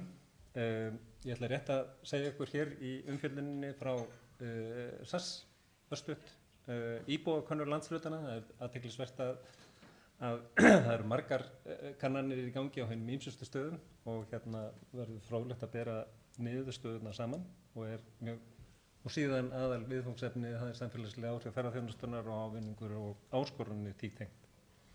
Örstutt, Suðurlandi er fegnastort, 31.000 ferkilometrar, það eru 15 sveitarfélög á Suðurlandi, 34.000 íbúar með 1. janúar síðastliðinn og samtökin er að vinna fyrir þessi 15 sveitarfélög af hagsmunagæslu og almennt byggðaþróun, þannig að það er heilmikið í gangi hjá okkur og ferðaþjónustan er fyrirferðarmikil en við erum ekki bara þar. Það er jafnframt matarkist á Suðurlandi, við erum með landbúnaðinn, ferðaþjónustun sem við komum inn á, sjávarútveg og iðnað, þannig að þetta eru svona fjóra megin greinarnar sem við erum að sinna á okkar svæði. Við erum í samstarfi við Byggðastofnun, landshlutarsamtökin könnun meðal íbúa, viðhorf þeirra til samfélagsins, hver hammingjan er, hversu líklegt þeir flytja í burtu og annað í þeim túr. Inni á heimasíðu samtakanna á Vesturlandi þá er verið að getið séð niðurstöðnar sem á þessi síðasta könnun var gerð 2023-2024 og fyrri kannanir þar inni líka. Og síðan inn á mælaborði Byggðastofnunar er hægt að sjá niðurstöðu könnunarinnar og auk þess eru önnur byggðartengt málefni þar inni eins og lýðfræðilega þróunin sem er mjög áhugaverð og ég myndi segja að þið ættu öll að vera að grúska þarna allavega tölunördarnir eins og þar inni og fylgjast með því sem er í gangi. Ein af spurningunum, hún snýr að því hver afstaða íbúa væri til fjölda ferðamanna og þar kemur í ljós að 50% íbúa, fjórðungur íbúa fannst þeir vera og margir í sinni heimabyggð og svo var svæðið Rangárvallasýsla og Skaftafellssýsla sem að skar sig úr, þar var yfir 50% sem fannst þetta of margir. Og svo erum við komin hér nær okkur, upp á Akranes og hins vegar í Hvalfjarðarsveitina, þá er það ekki nema 5%. Og ein skýringin er svo að það eru bara miklu færri ferðamenn sem eru upp á Akranesi og fyrir Víki er óþólið, ef við getum talað óþól, gagnvart ferðamönnum minna þar. Og þar á eftir koma Strandir, Reykhólar og Suðurnesjabæir sem eru skammt frá því sem eru upp á Akranesi. Síðan ef við veltum fyrir okkur samfélagslegum áhrifum ferðaþjónustunnar og þá ávinningnum, að eins og kemur fram í niðurstöðu könnunar að 87% telja ferðaþjónustan mikilvæg og hún hafi jákvæð áhrif á byggðaþróun og tækifærin í dreifðum byggðum. Og það er svo sannarlega það sem við erum að upplifa á okkar svæði. Hún hefur jafnframt aukið ánægju og bjartsýni íbúa og eins og var komið inn á áðan þessi drifkraftur sem hefur fylgt henni. Og við getum séð drifkraftinn meðal annars í bara einföldum hlut eins og útbúa hannyrðavörur, ullarvinnsla sem er alveg ótrúlegur kingikraftur hjá þessum einstaklingum sem við erum að vinna í því. Jákvæða fréttirnar eru það að ferðaþjónustan er almennt að dreifast vel landið og hún geti eflaust dreifst betur. Svæðin hafa svo sannarlega breyst og það eru dæmi svæði það sem eins og í Mýrdalsefnum það sem hún hefur breyst töluvert. Hún hefur aukið, það hefur fjölgað fólki á svæðinu, hún hefur dregið til sín yngra fólk. Aldurspíramídinn hefur leiðrétt fyrst til að byrja með og síðan skekkist hann. Þannig að sem dæmi í Mýrdalshreppi eru 58% íbúa af erlendum bergibrotum. Meðalaldurinn þar er 30,2 ár. Ef við förum yfir Skaftárhrepp þá er 37% íbúa af erlendum bergibrotum og meðalaldurinn er 30,7 ár á meðal landsmeðaltalið er 38,2 ár. Þannig að þetta er töluvert yngri samfélag og með þeim kostum og göllum sem í því felast. Nú, fjölbreytni starfsmanna í ferðaþjónustunni er mikill og þó að störfin séu svona frekar láglaunastörf og sveitafjölugin þar sem að starfsemin er gefið að viðkomandi sé skráður starfsmaður ferðaþjónustunnar sé skráður í viðkomandi sveitafélagi og þá er útsvarstekjurnar skipta þær töluverðu máli fyrir viðkomandi sveitafélag, þannig að með viðkomandi fjárfest í fasteign, þá eru fasteignagjöld líka. Og þetta eykur svigrúm sveitafélagsins til þess að ráðast í innviðauppbyggingu sem annars hefði ekki tækifæri til. Það er svo sannarlega aukin þjónusta, það er búið að koma inn á þessa þætti eins og fjölgun veitingastaða, vörúrval, fjöldi búða og annað í þeim dúr sem er svo sannarlega hægt að þakka fjölda ferðamanna algjörlega og bara sem dæmi upp úr 2010 voru 2 veitingastaðir eða svo í Vík. Í dag eru þeir 15 eða jafnvel fleiri. Þannig að þetta er töluverð breyting og það er ágætt eins og sveitarstjórinn í Vík í Mýrdal eins og hann orðaði það að með tilkomu ferðaþjónustuna það má segja að það sé meira líf og ljósin slokkna ekki á bæjunum. Það er svona kannski svona í hnotskurn þessi þættir. Nú, uppbygging áfangastaða, hún hefur svo sannarlega verið að skila töluverðu. Þeir verða áfram, alveg sama hvort að ferðaþjónustan verður áfram eða ekki. Þannig að þetta er svo sannarlega samfélagslega jákvætt og góð breyting. Nú, þetta er ekki alveg tekið án áskoruna og ég ætla að horfa á áskoranirnar í þessu tilfelli sem jákvæðar. Það er eitthvað sem við erum bara að takast á við og þurfum að takast á við í samfélaginu. Þessar miklu breytingar með erlendu ríkisborgurunum, 61% barna í einu sveitafélagi sem dæmi af erlendu bergibörðin. Þetta þýðir það að það þarf bara að ráða stuðningsfulltrúa í skólan til þess að takast á við það sem þær áskoranir sem eru því tengdar og þetta eru bara, svona er þetta bara. Öryggisinnviðirnir, það aðeins búið að koma inn á það á fyrri hlutanum. Þar eru því miður fjárveitingarnar til lögreglu, heilbrigðisstofnunar Suðurlands og annarra stofnana vítt og breitt um landið, byggða á mannfjölda en ekki því hversu margir eru að koma inn á svæðin. Og það eru bara áskoranir, verulegar áskoranir því tengdar.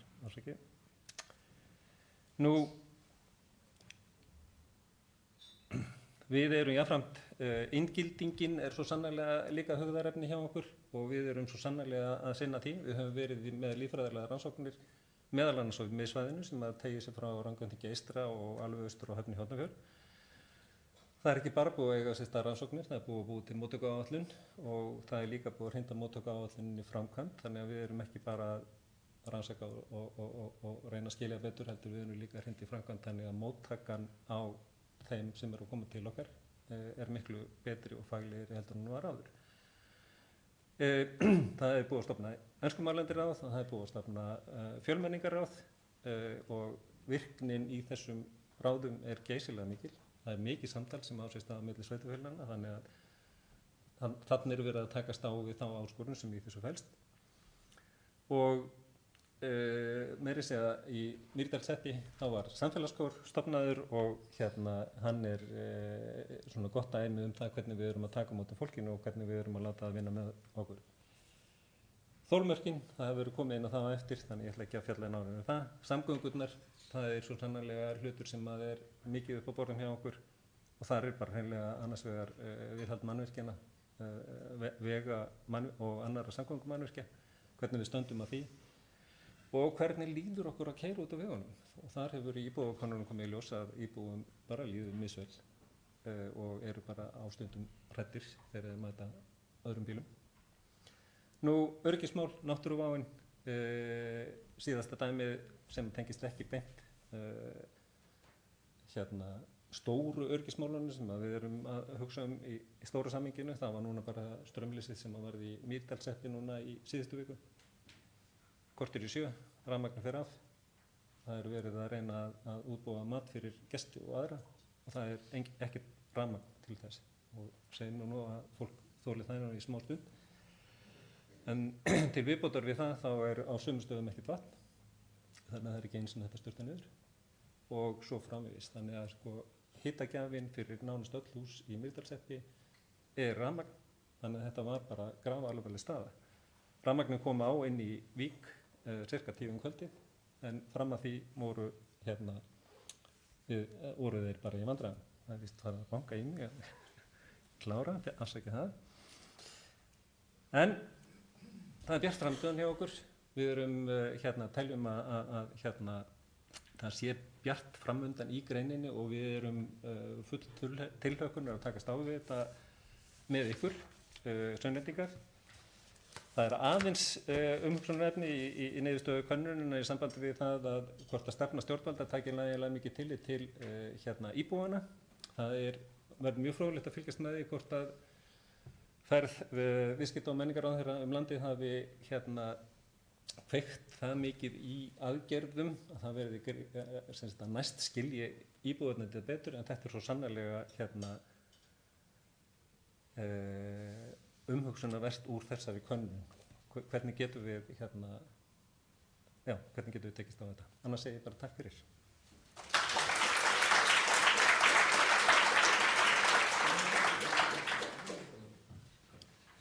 Takk hérlega fyrir þetta, Bjarni.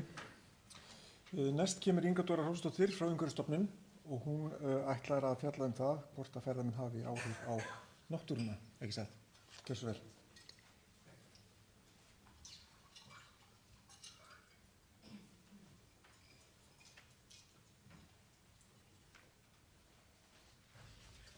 Takk fyrir Arnar.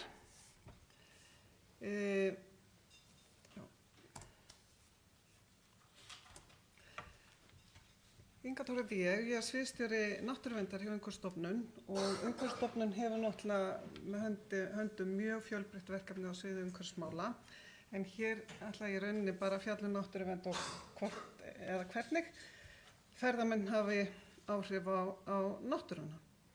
og við höfum umsjón með friðlýstum svæðum á Íslandi, við og Vatnajökulsþjóðgarður og Þingvellir. Þannig að ég er svona fjallað þessi mál út frá okkar reynslu og þekkingu á því. Hér var verið að kynna áhrif ferðamanna á Íslendinga. Þannig að hér spyr ég, hafa þessi ferðamenn, sömu ferðamenn, áhrif á náttúruna? Og svara já, og ég er bara búin. Það var stjórn. Nei, þetta er ekki svo einfalt. Þetta er töluvert flóknara en þetta já. Þannig að við skulum skoða þetta aðeins. Það sem fólk segir í þessari könnun sem við vorum að fá kynningu á og er heilmikil skýrsla er í mjög stuttu máli varðandi náttúruna að tæplega helmingur segir að ferðamenn spilli náttúru Íslands og fólk hefur áhyggjur af náttúrunni og fólk hefur áhyggjur af fjölda ferðamanna og það kom sérstaklega fram að það er meira áhyggjur af skemmtiferðaskipum og reynda varðandi skemmtiferðaskip að þá eru þau ekkert mjög stór hluti af heildar fjölda ferðamanna en hins vegar er áhyggjurnar að snúa þessu topp árlagi sem verða mjög þetta lítur út eins og mjög stór hluti af ferðamönnum þegar þetta er bara stuttir tímar inn. En þetta er sem sé könnun og lýsir í rauninni bara tilfinningu og skoðun fólks og þannig að við spyrjum eru þessar áhyggjur á rökum reistar og ég gleymi að segja þarna þetta jákvæði rauninni fólk segir að aðgengi að náttúru hefur batnað vegna þessa og það er bara jákvætt fyrir Íslendinga að hafa það meira aðgengi að náttúrunni. En aðeins varðandi friðlýst svæði að þá er þetta friðlýst svæði á Íslandi og þau eru 132 talsins og við berum ábyrgð á þeim og með umsjón með þeim við og Vatnajökulsþjóðgarður með þetta risastóra friðlýsta svæði og svo Þingvellir. En það er minni en helmingurinn þessu svæðum sem eru með einhverja innviði á þessum áfangastöðum. Önnur svæði sem hafa enga innviði eru bara ekki fjölsótt og þurfa ekki innviði eða bara ekki neina og ástæðan getur verið til dæmis þessi bara engan veginn áhugaverðir, til dæmis að fara í votlendi eða eitthvað slíkt.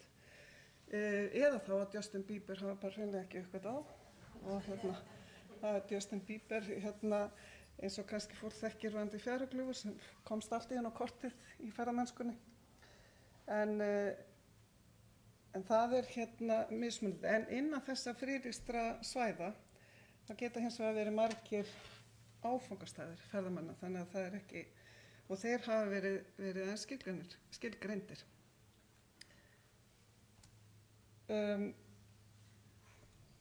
Þessi spurning með hvort þetta sé á rökum reist og þá förum við í þetta orð sjálfbærni og eru áfangastæðir sjálfbærir með tilliti til náttúru og þar hefur við reynt að svara þessari spurningu með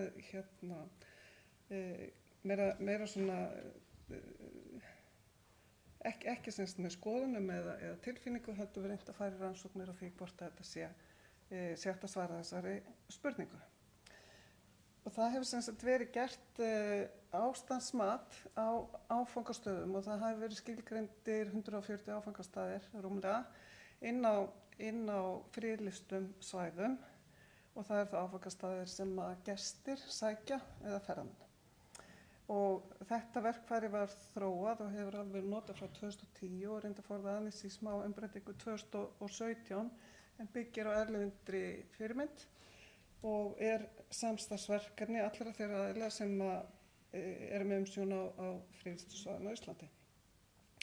Og í þessu verkefni að þá sjáum við raunþróun á Íslandi og hvernig ástandið er á þeim. Og þarna er farið í ýmis atriði, til dæmis skipulagssvæða, hvernig skipulagið er þetta stjórnlaust gestasókn eða einhvern veginn skipulagð, er einhverjar leiðir inn á svæðunum eða eitthvað slíkt.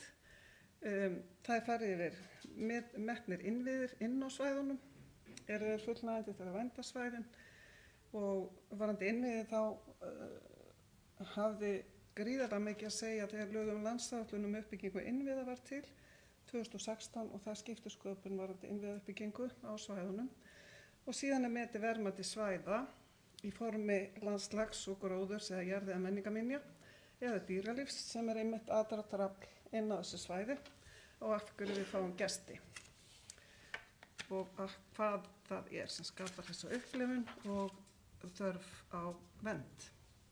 Og svo út frá þessum þáttum og mjög mörgum undirþáttum eru svæði metin og gefin einkunn. Og þetta gefur okkur tilefni til að vera miklu markvissari í ákvörðunartökum varðandi svæðin, til dæmis innviðauppbyggingu og fleira. Og eru þá að beina sjónum okkar á réttum stöðum. Og hér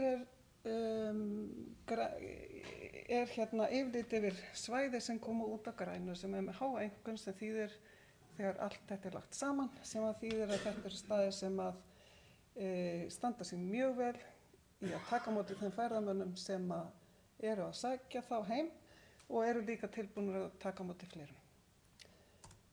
Síðan eru hérna svona hlutlaus svæði má segja sem að eru að taka á móti þeim ferðamönnum sem að eru að koma bara ágætlega en má ekkert mikið breytast til þess að þeir fari mögulega að hnigna eða eitthvað slíkt ef ekkert er gert.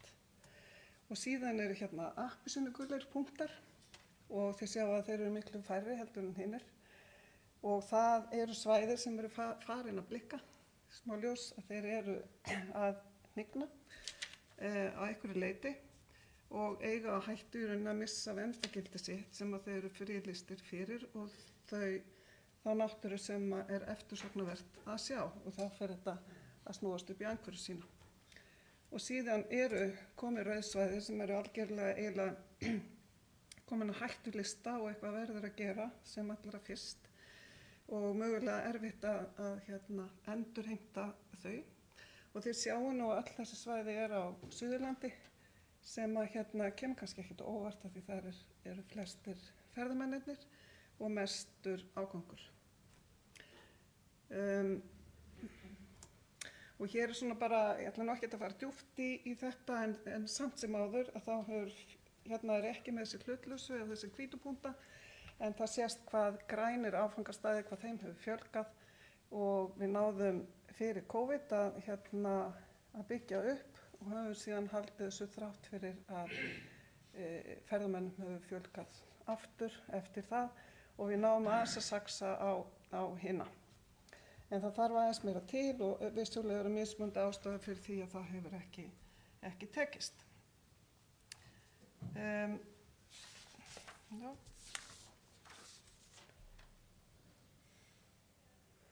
þessi árangur er ekki síst vegna þess að verkfærið er að virka. Við höfum getað farið, tekið sérstaklega fyrir þau svæði sem að eru að falla, séð þróunina á þeim og tekið systematískar ákvarðanir.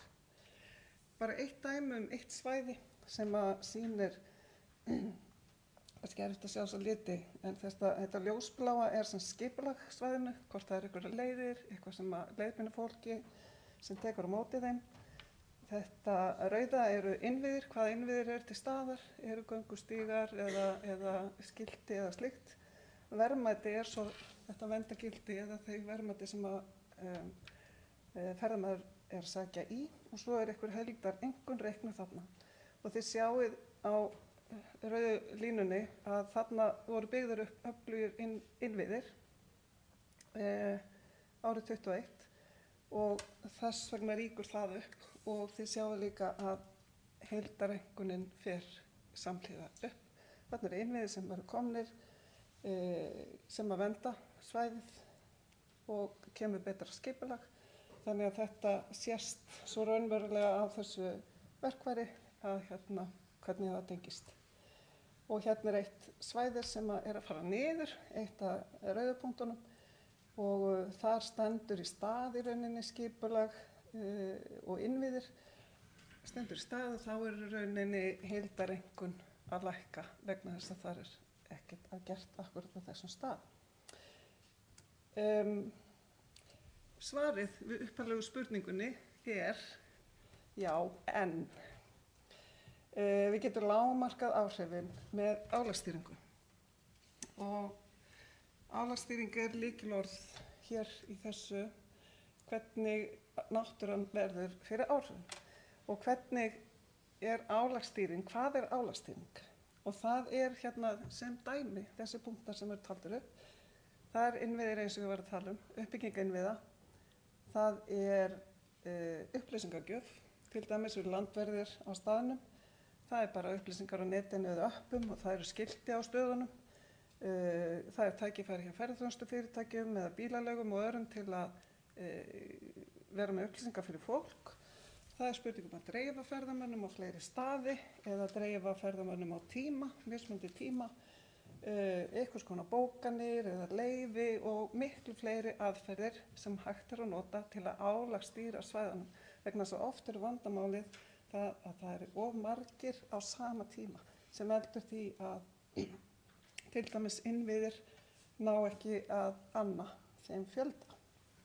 Þannig að álagsstýring er aðalmálið og hér er bara mynd af, sem ég ætla nú ekki að staldra lengi við, en þetta er mynd af mismunandi álagsstýringum sem við höfum verið að nota til að svæðin geti tekið á móti að meðaltali í jafnmörgum ferðamönnum en ekki toppum.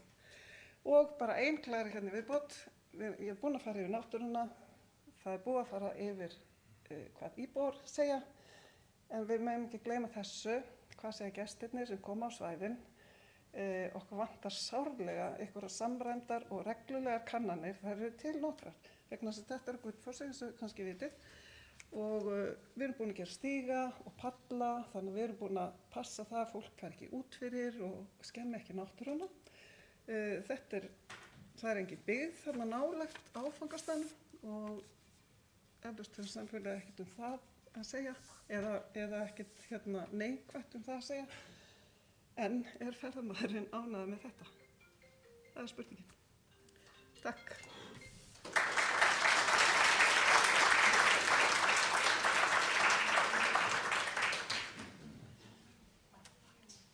Takk fyrir þetta, Inga Dóra. Og takk fyrir ágætis brýningu. Ég ætla að misnota aðstofu mína eins og benda á að þið fyrir að tala um álagstýringu og mér fróðlegt málþing sem verður haldið 7. október þetta stóra málefni og þetta er málþing á vegum Samtaka ferðaþjónustunnar í samstarfi við Ferðamálastofu, Umhverfisstofnun, Þjóðgarðinn á Þingvöllum og Vatnajökulsþjóðgarð. Er að gleyma einhverjum? Nei. Og við sækjum í viskubrunn sérfróðra erlendra sérfræðinga á þessu sviði, þannig að þetta verður stór dagur. En núna hjá okkur í dag þá ætla ég að biðja Eirík Rögnvaldsson, fyrrverandi prófessor í íslensku, að koma upp og fjalla hvort að íslenskan hverfi úr ferðaþjónustunni, mikilvægi þjóðartungunnar í upplýsingamiðlun. Gjörðu svo vel.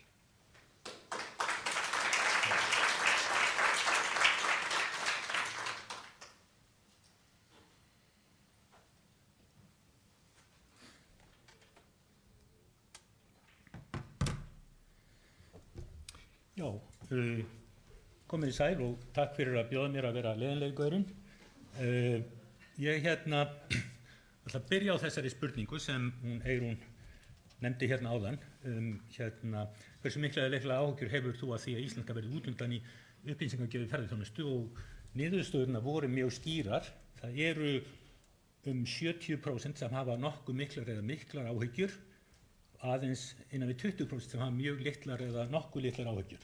Þetta er auðvitað svolítið misjant eftir hópum sem voru spurðir, en heldur minni áhyggjur hjá yngra fólki eins og gengur, en í stórum dráttum er þetta samt mikil samhljómur í þessu.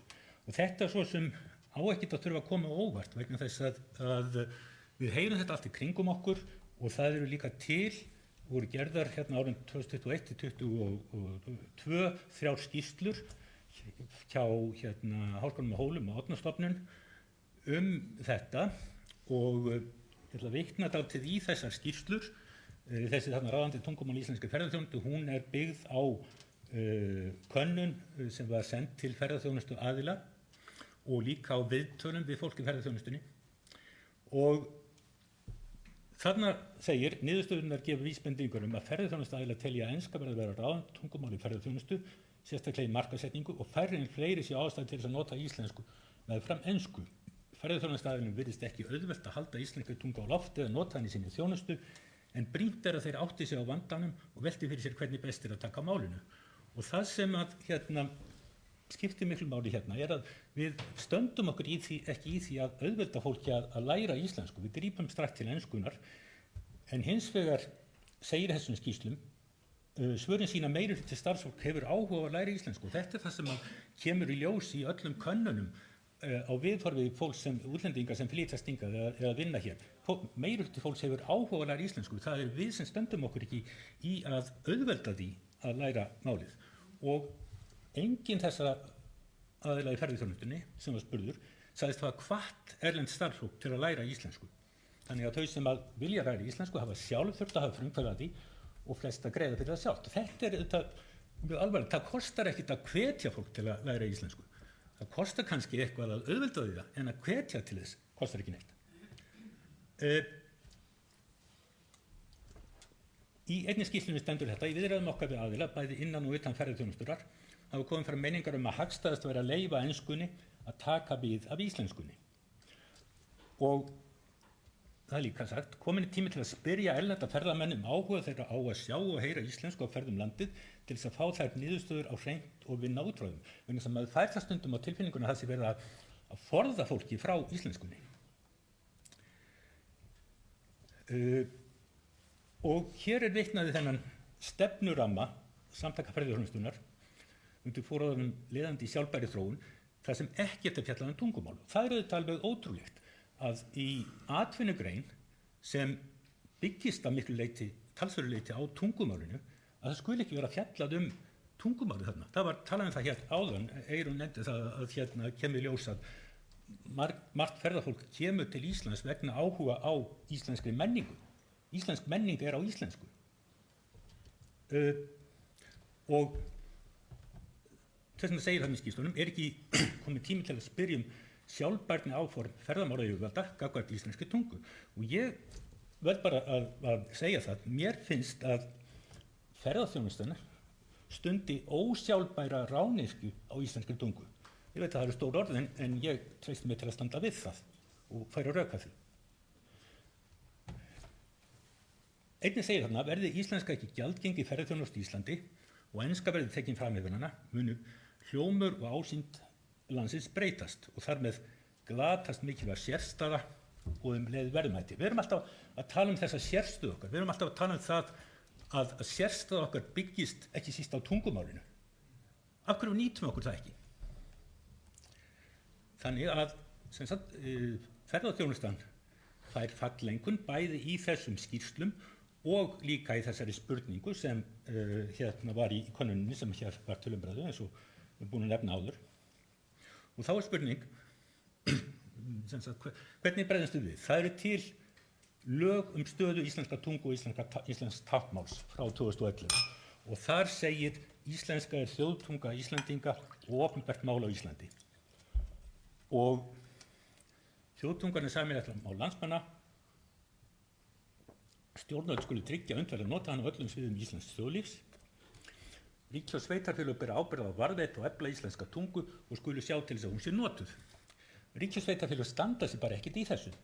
Og til dæmis þá hefur verið í sveitarstjórnarlögum í meira en 10 ár, 12 ár eða eitthvað svoleiðis, ákvæði það að sveitarfélögum sé skylt að setja sem málstefnu. Það er eitthvað 3-4 sveitarfélög sem hafa gert það, þrátt fyrir eftirrekstur. Það var samþykkt núna í júní á Alþingi ferðamálastefna og aðgerðaáætlun til 2030 og þar er einn kaflinn sem heitir aukin áhersla á sanngildi og sérstöðu íslenskra menningar og ég tók hérna nokkra punkta sem tengjast tungumálinu úr greinargerð þessara þingsályktunartillögu og það nefnt til dæmis að ein möguleg aðgerð gæti verið að stuðla að því að íslenska heyrist og sjáist sem víðast í samvinnu og samráði við lykilaðili í ferðaþjónustu, en í þessari nýju tillögu, nýju þingsályktun, þá eru engar skilgreindar og afmarkaðar aðgerðir lagðar til. Bara alls ekki. Sem sagt, gagnvart íslenskunni.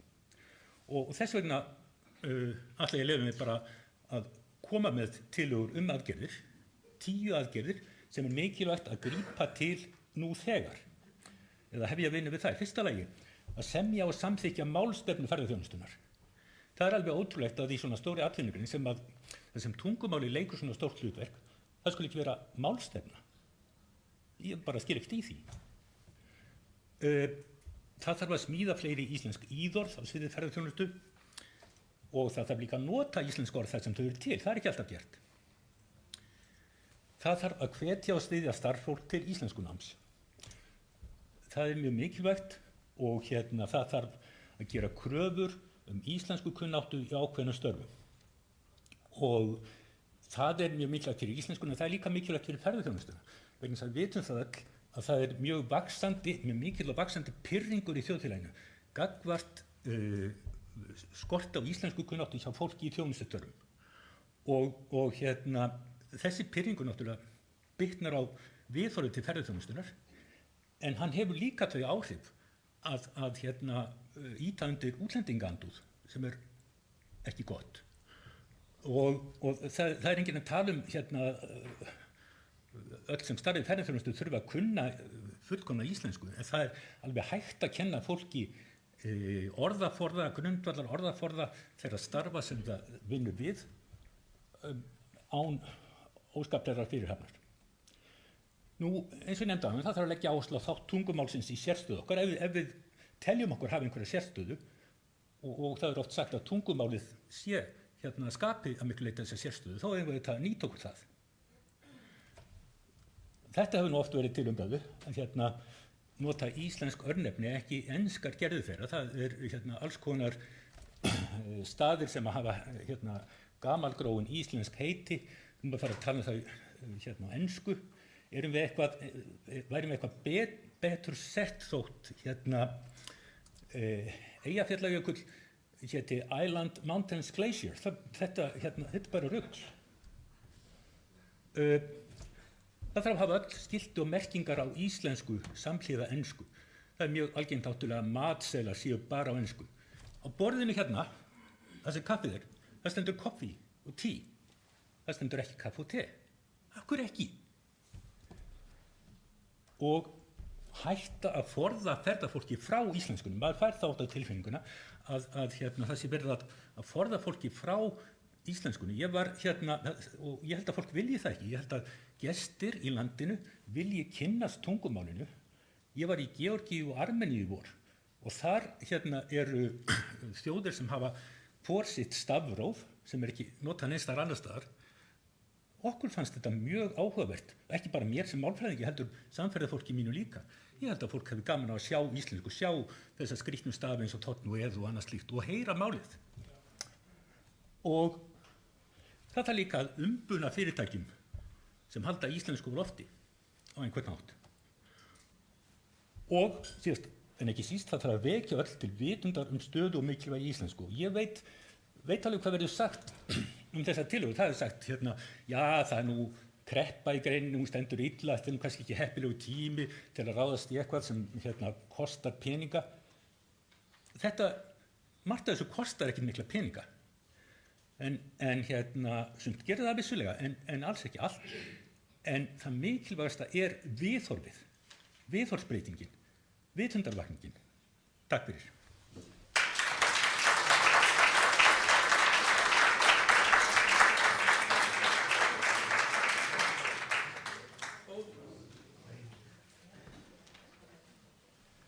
Kæra þakki fyrir mjög svo góða brýningu, Eiríkur. Ég Guðrún Dóra ekki bjóðar að koma upp og vera hjá mér.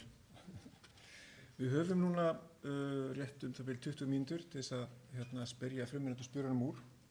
Ég var veltað fyrir mig hvort við gerum þetta ekki þannig, við fengi ykkur það bara upp hérna. Hér eru mikrofónar á borðum og þannig að við höfum svigrúm fyrir spurningar úr sal og einnig frá okkur kannski hér.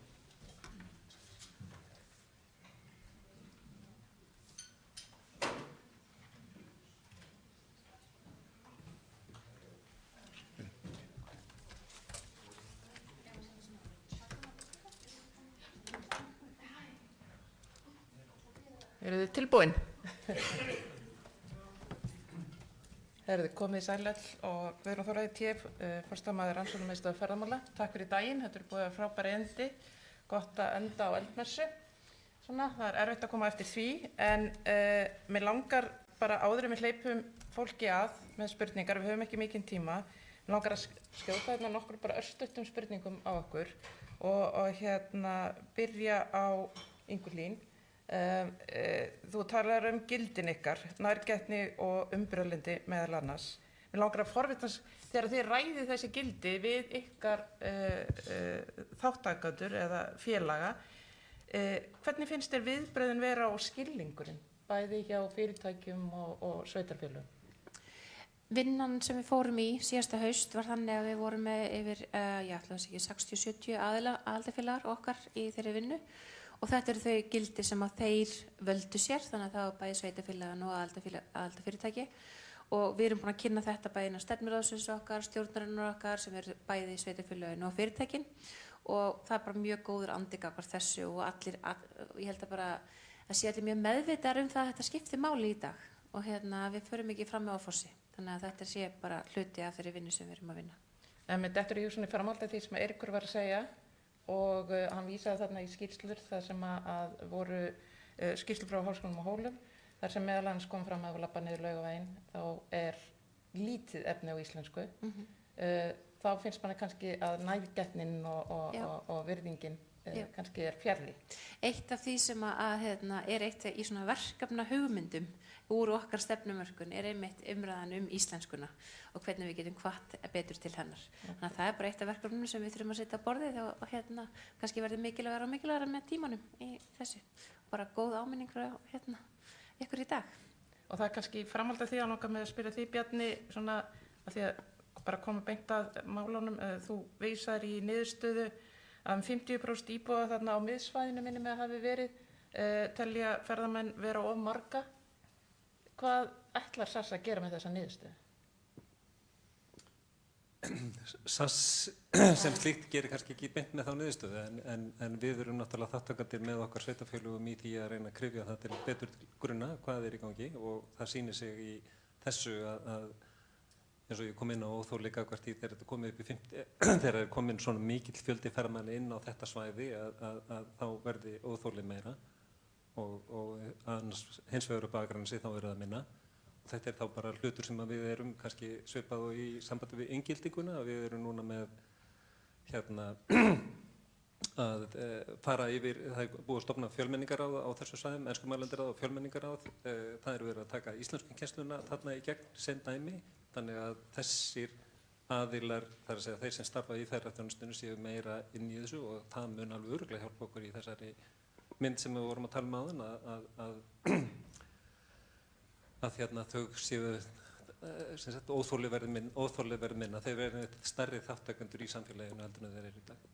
Eða ég vona það og við erum sannarlega þáttakendur í því og við erum með þessar rannsóknir sem voru á miðsvæðinu og yfir í að hrinda þessu framkvæmd og liður í því. Það var skrítið að segja, en það var uppselt á íslensku námskeiði. Það var sem að gera það bara verkum að það verið haldið annað. Það verður ekki svolítið áfram. Það kannski stýður það sem Eiríkur að segja að það er vilji til þess að læra íslenskuna. Algjörlega, já, algjörlega og það er mikill vilji til þess og ég persónulega set mér það sem markmið þegar ég kem inn á staðið að ég tala íslensku þangað til að mér er bent á að tala ensku. Þannig að það er bara liður hjá mér í því að þjálfa viðkomandi. Ekki það ég tali kannski ekki mikið einn og sér en vonandi ef að fleiri taka þetta, gera þetta þá hjálpast við það. Svo langar mig að fara til þín, Inga Dóra.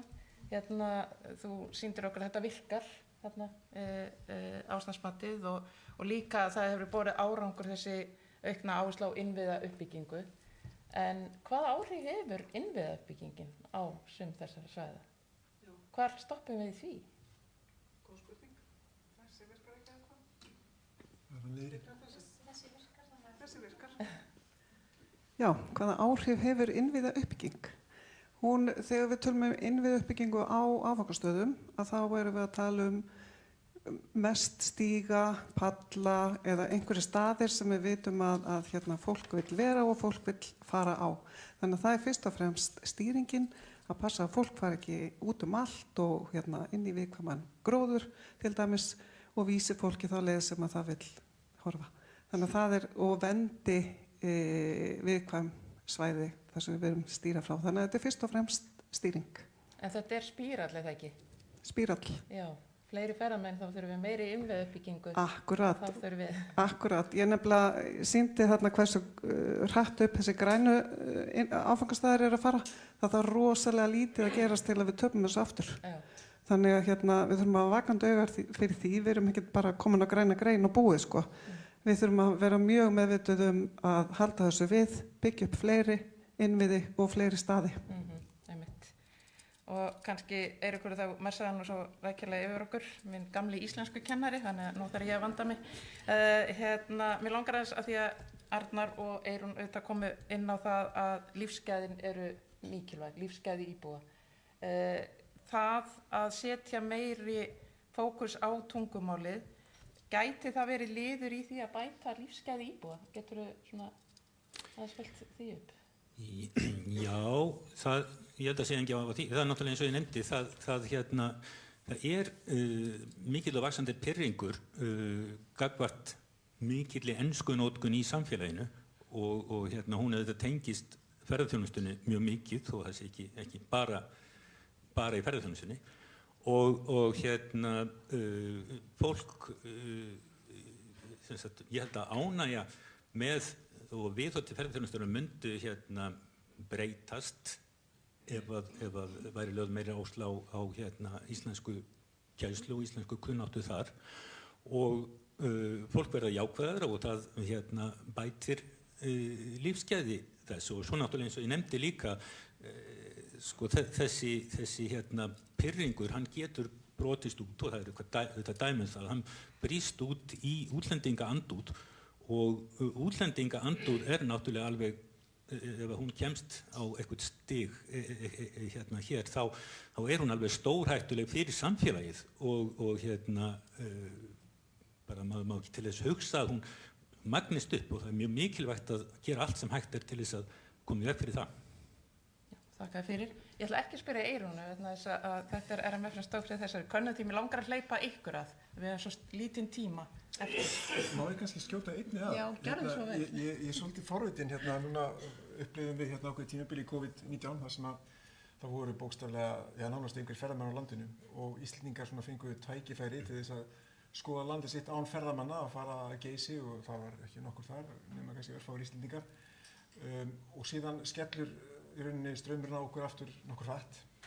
Telur þú að þetta hafi haft einhver áhrif á miðstöðuna eins og að birtast okkur núna? Ég er að spyrja þig, já. Nei, ég stöðumáli nei, ég held ekki. Í COVID, þetta er rétt hjá þér, að þá var náttúrulega bara mjög fáir ferðamenn, erlendir ferðamenn og Íslendingar fengu tækifæri til að ferðast sjálfir. Stjórnvöld hvöttu Íslendinga til að ferðast eigið land. Margir gerðu það, ég gerði rannsókn fyrir ykkur og á þessum tíma og fólk var mjög ánægt með þetta tækifæri. Ánægt með tækifærið, ekki endilega bara ferðast sjálfur, heldur líka að sjá innlenda ferðamenn í eigin heimabyggð.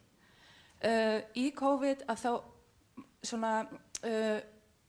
vænti eða óskaði fólk svolítið eftir því, heimamenn, eftir því að Íslendingar fengju áfram tækifæri til þess að vera ferðamenn í eigin landi. Nú bara væri ég til að gera nýja rannsókn á þessu. Vegna þess að hér er bara lúpa, við verðum að halda þessu áfram, við verðum að halda áfram að vakta. Íslendingar eru líka ferðamenn, alveg eins og erlendir ferðamenn og vilja vera það. Það er algjörlega á hreinu. Veit ekki hvort það svarar. En kannski það sem kom líka fram í þessari könnun sem varst að vísa í, bara að þá uppgötuðu margir hvað íslensk ferðaþjónusta væri fjölbreytt og skemmtileg og ég hugsa að viðhorfið gagnvart greininni hafi jafnvel verið það jákvæðasta þá. Þannig að það kom mörgum á óvart þegar þeir fóru að ferðast landi hvað mikið hafi gerst. Þannig að það held ég eitthvað umhugsunarefni bara fyrir greinina að miðla betur og meira til íbúa það hvað er í boði og það sé ekki bara í boði fyrir erlenda ferðamenn heldur sé bara frábær afþreying fyrir okkur sem hér búum. En er ekki, já, gjör svo vel. hliðar áhrif af þessu voru það að það voru nánast öll fyrirtækin sem tóku sér til og tóku heimasíðurnar sínar og þýddu þær yfir íslensku. Akkurat. Þannig að allt í einu voru matseðlarnir líka til á íslensku og svo framvegis. Þannig að bara svona skjótaði inn í. Og líka voru sérstakar vörur gerðar fyrir Íslendinga. Við þekkjum fjölmörg dæmi það. En einhver spurning? Já, Rannveig. Ég var að fá okkur mikrofón. Já, mikrofón. Svo að þeir sem er streymið náðu að fylgjast með. Var ekki flakkar einhver stór hérna á hlaupum?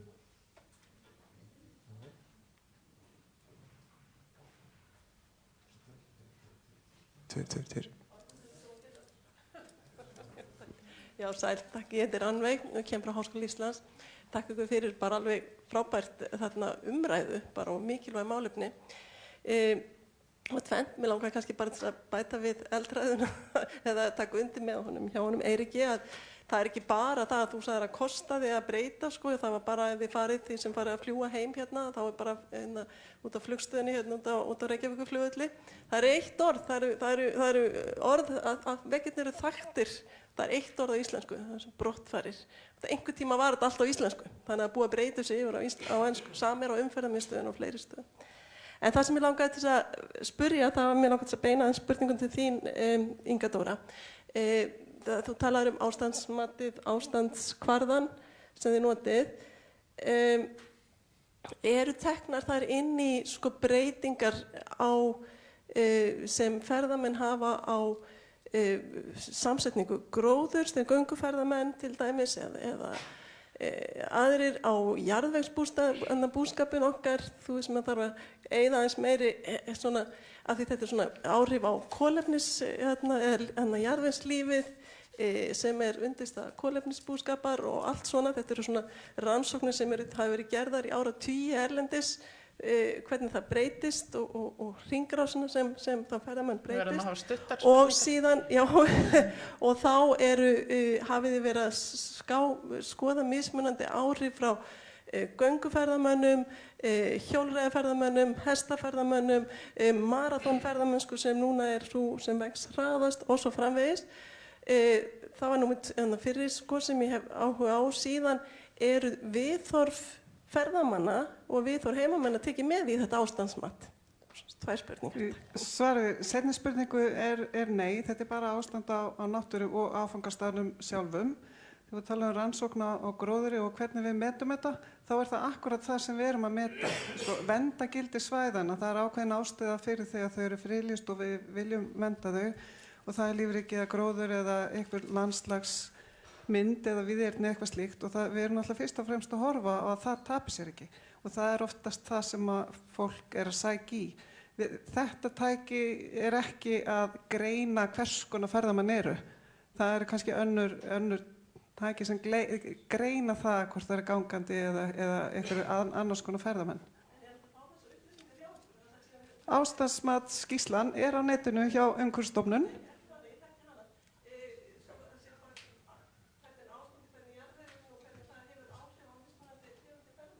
Þið takkið kaffe eftir. Já. Gjörðu svo vel.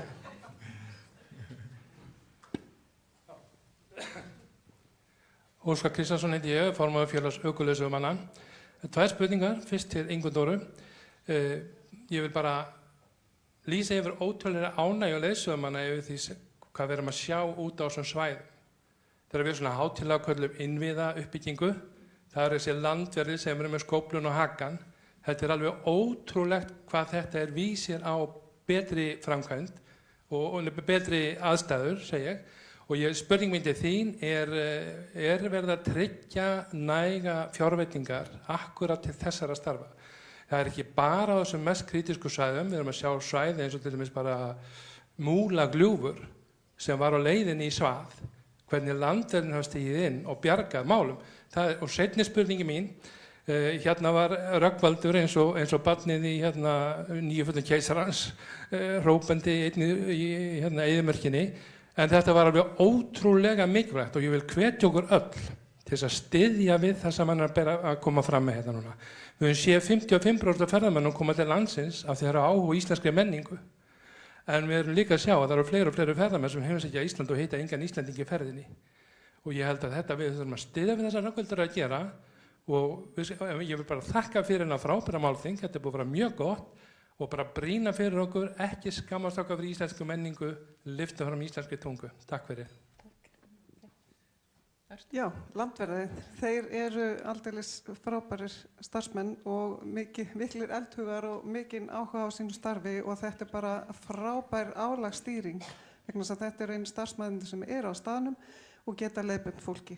Og varandi fjármagn í þennan málaflokka þá hefði ég viljað fá miklu meira vegna þess að þau eru of fá. En við erum að reyna að bregðast við því með því að taka gjald eða þjónustugjald á sumum ferðamannastöðum sem að er til að bregðast við því að fá fleiri landverði og meiri landvörslu. Takk. Eru einhverja spurningar á netinu, Halldór? Áður en við hættum, svo við séum ekki útiloka. Nei. Ef ekki þá er ein hérna í blálókin, sýnist mér. Já. Daginn, Saga heiti ég. Ég hef eina spurningu varðandi akkurat álagsstýringuna með bílastæðisgjöld. Hafið þið ekki áhyggjur af þeirri sprengingu sem er í gangi akkurat núna? Að segjum ferðamenn sem fara hérna á rútum, þeir eru að borga hátt í 75 til 80.000 krónur í bílastæðisgjöld við hringferð með Snæfellsnesi og til dæmis Vestfjörðum. Hafið þið engar áhyggjur af þessari þróun? Hafið þið ekki áhyggjur af ferðamönnum sem frekar þá stoppa ekki á þessum stöðum og þá vera akkurat minni hagnaðurinn í kerfið? Fyrst nefna að þjónustugjöld er ekki álagsstýring. Ég held að gjöldin þurfa að vera ansið há til að fólk hætti við að stoppa en vissulega er það eitthvað. En varðandi áhyggjurnar af þessu að þurfa að keyra út all land og borga hverjum stað, það vantar algjörlega stefnumótun í þessu. Og þetta eru, ég meina þessar stofnanir sem eru rekað þessi fyrirlistusvæði, þetta eru á örfáum stöðum þar. Þetta er miklu meira á öðrum stöðum og þarna vissulega vantar stefnumótun. Það er bara mitt svar. Ok, þá er, síðasta. Síðast en ekki síst. Já, góðan daginn, ég heiti Jakob. Spurning til Eiríks varðandi tungumálið okkar. Hefurðu einhverjar tölur eða tilfinningu fyrir því hvort að við séum að standa okkur eitthvað verr heldur en til dæmis nágrannar okkar á Norðurlöndunum? Það er oft farið í þessi skiltamál. Það tala um Laugaveginn. Er Laugavegurinn útsettari fyrir ensku heldur en Strikið eða Karl Jóhann eða Dronningatan?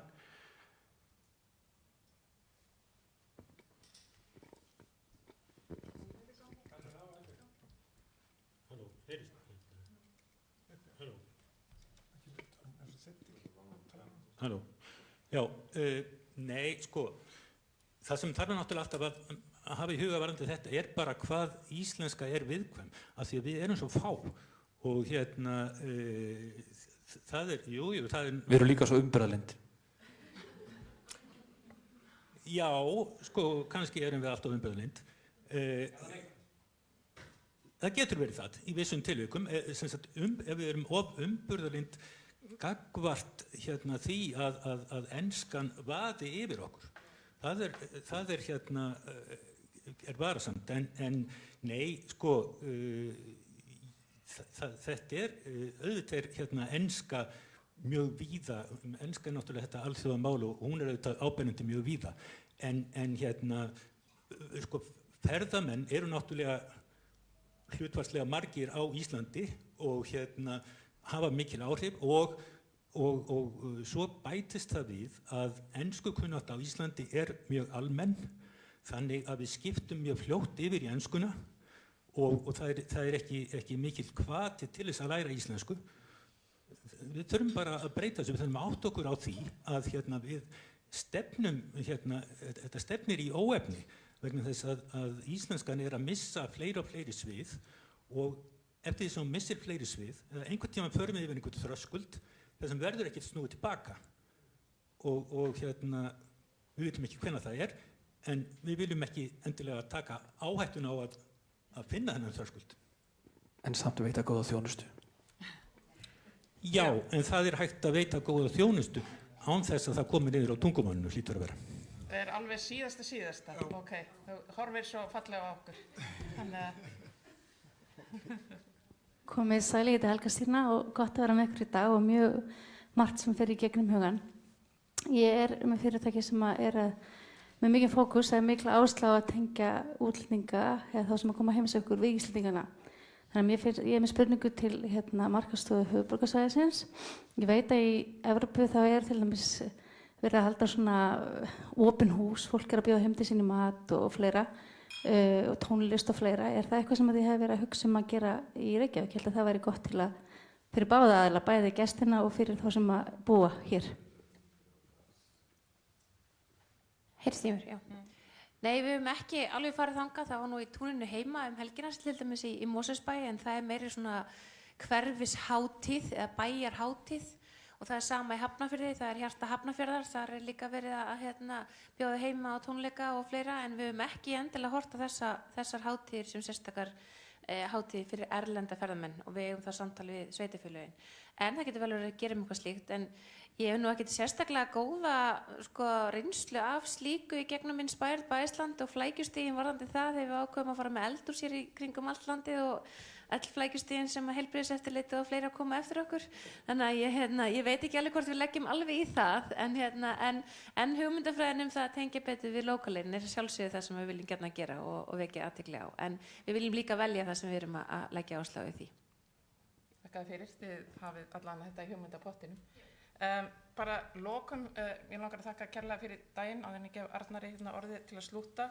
Fór aðeins að hugsa þegar við varum að tala tungumálið og orðaræðina. Það skiptir máli hvernig við tölum hlutina. Eitt af því sem hefur gerst á undanförnum árum að við tölum Ísland sem áfangastaðinn Ísland. En það spurning hvort að það mótar of mikið okkar viðhorf og hvernig við stöndum að hlutunum. Þetta ekki samfélag sem tekur á móti gestum? Og þá setjum við hlutina í annað samhengi. Þetta bara svona, við megum bara hugsa þetta seinna. Gjörðu svo vel, Arnar. Ef við ekki þakka frumherrandi fyrir.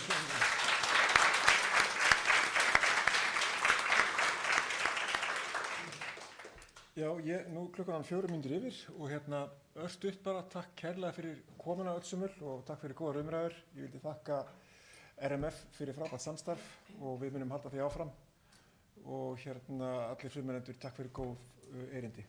Við sjáumst fljótt.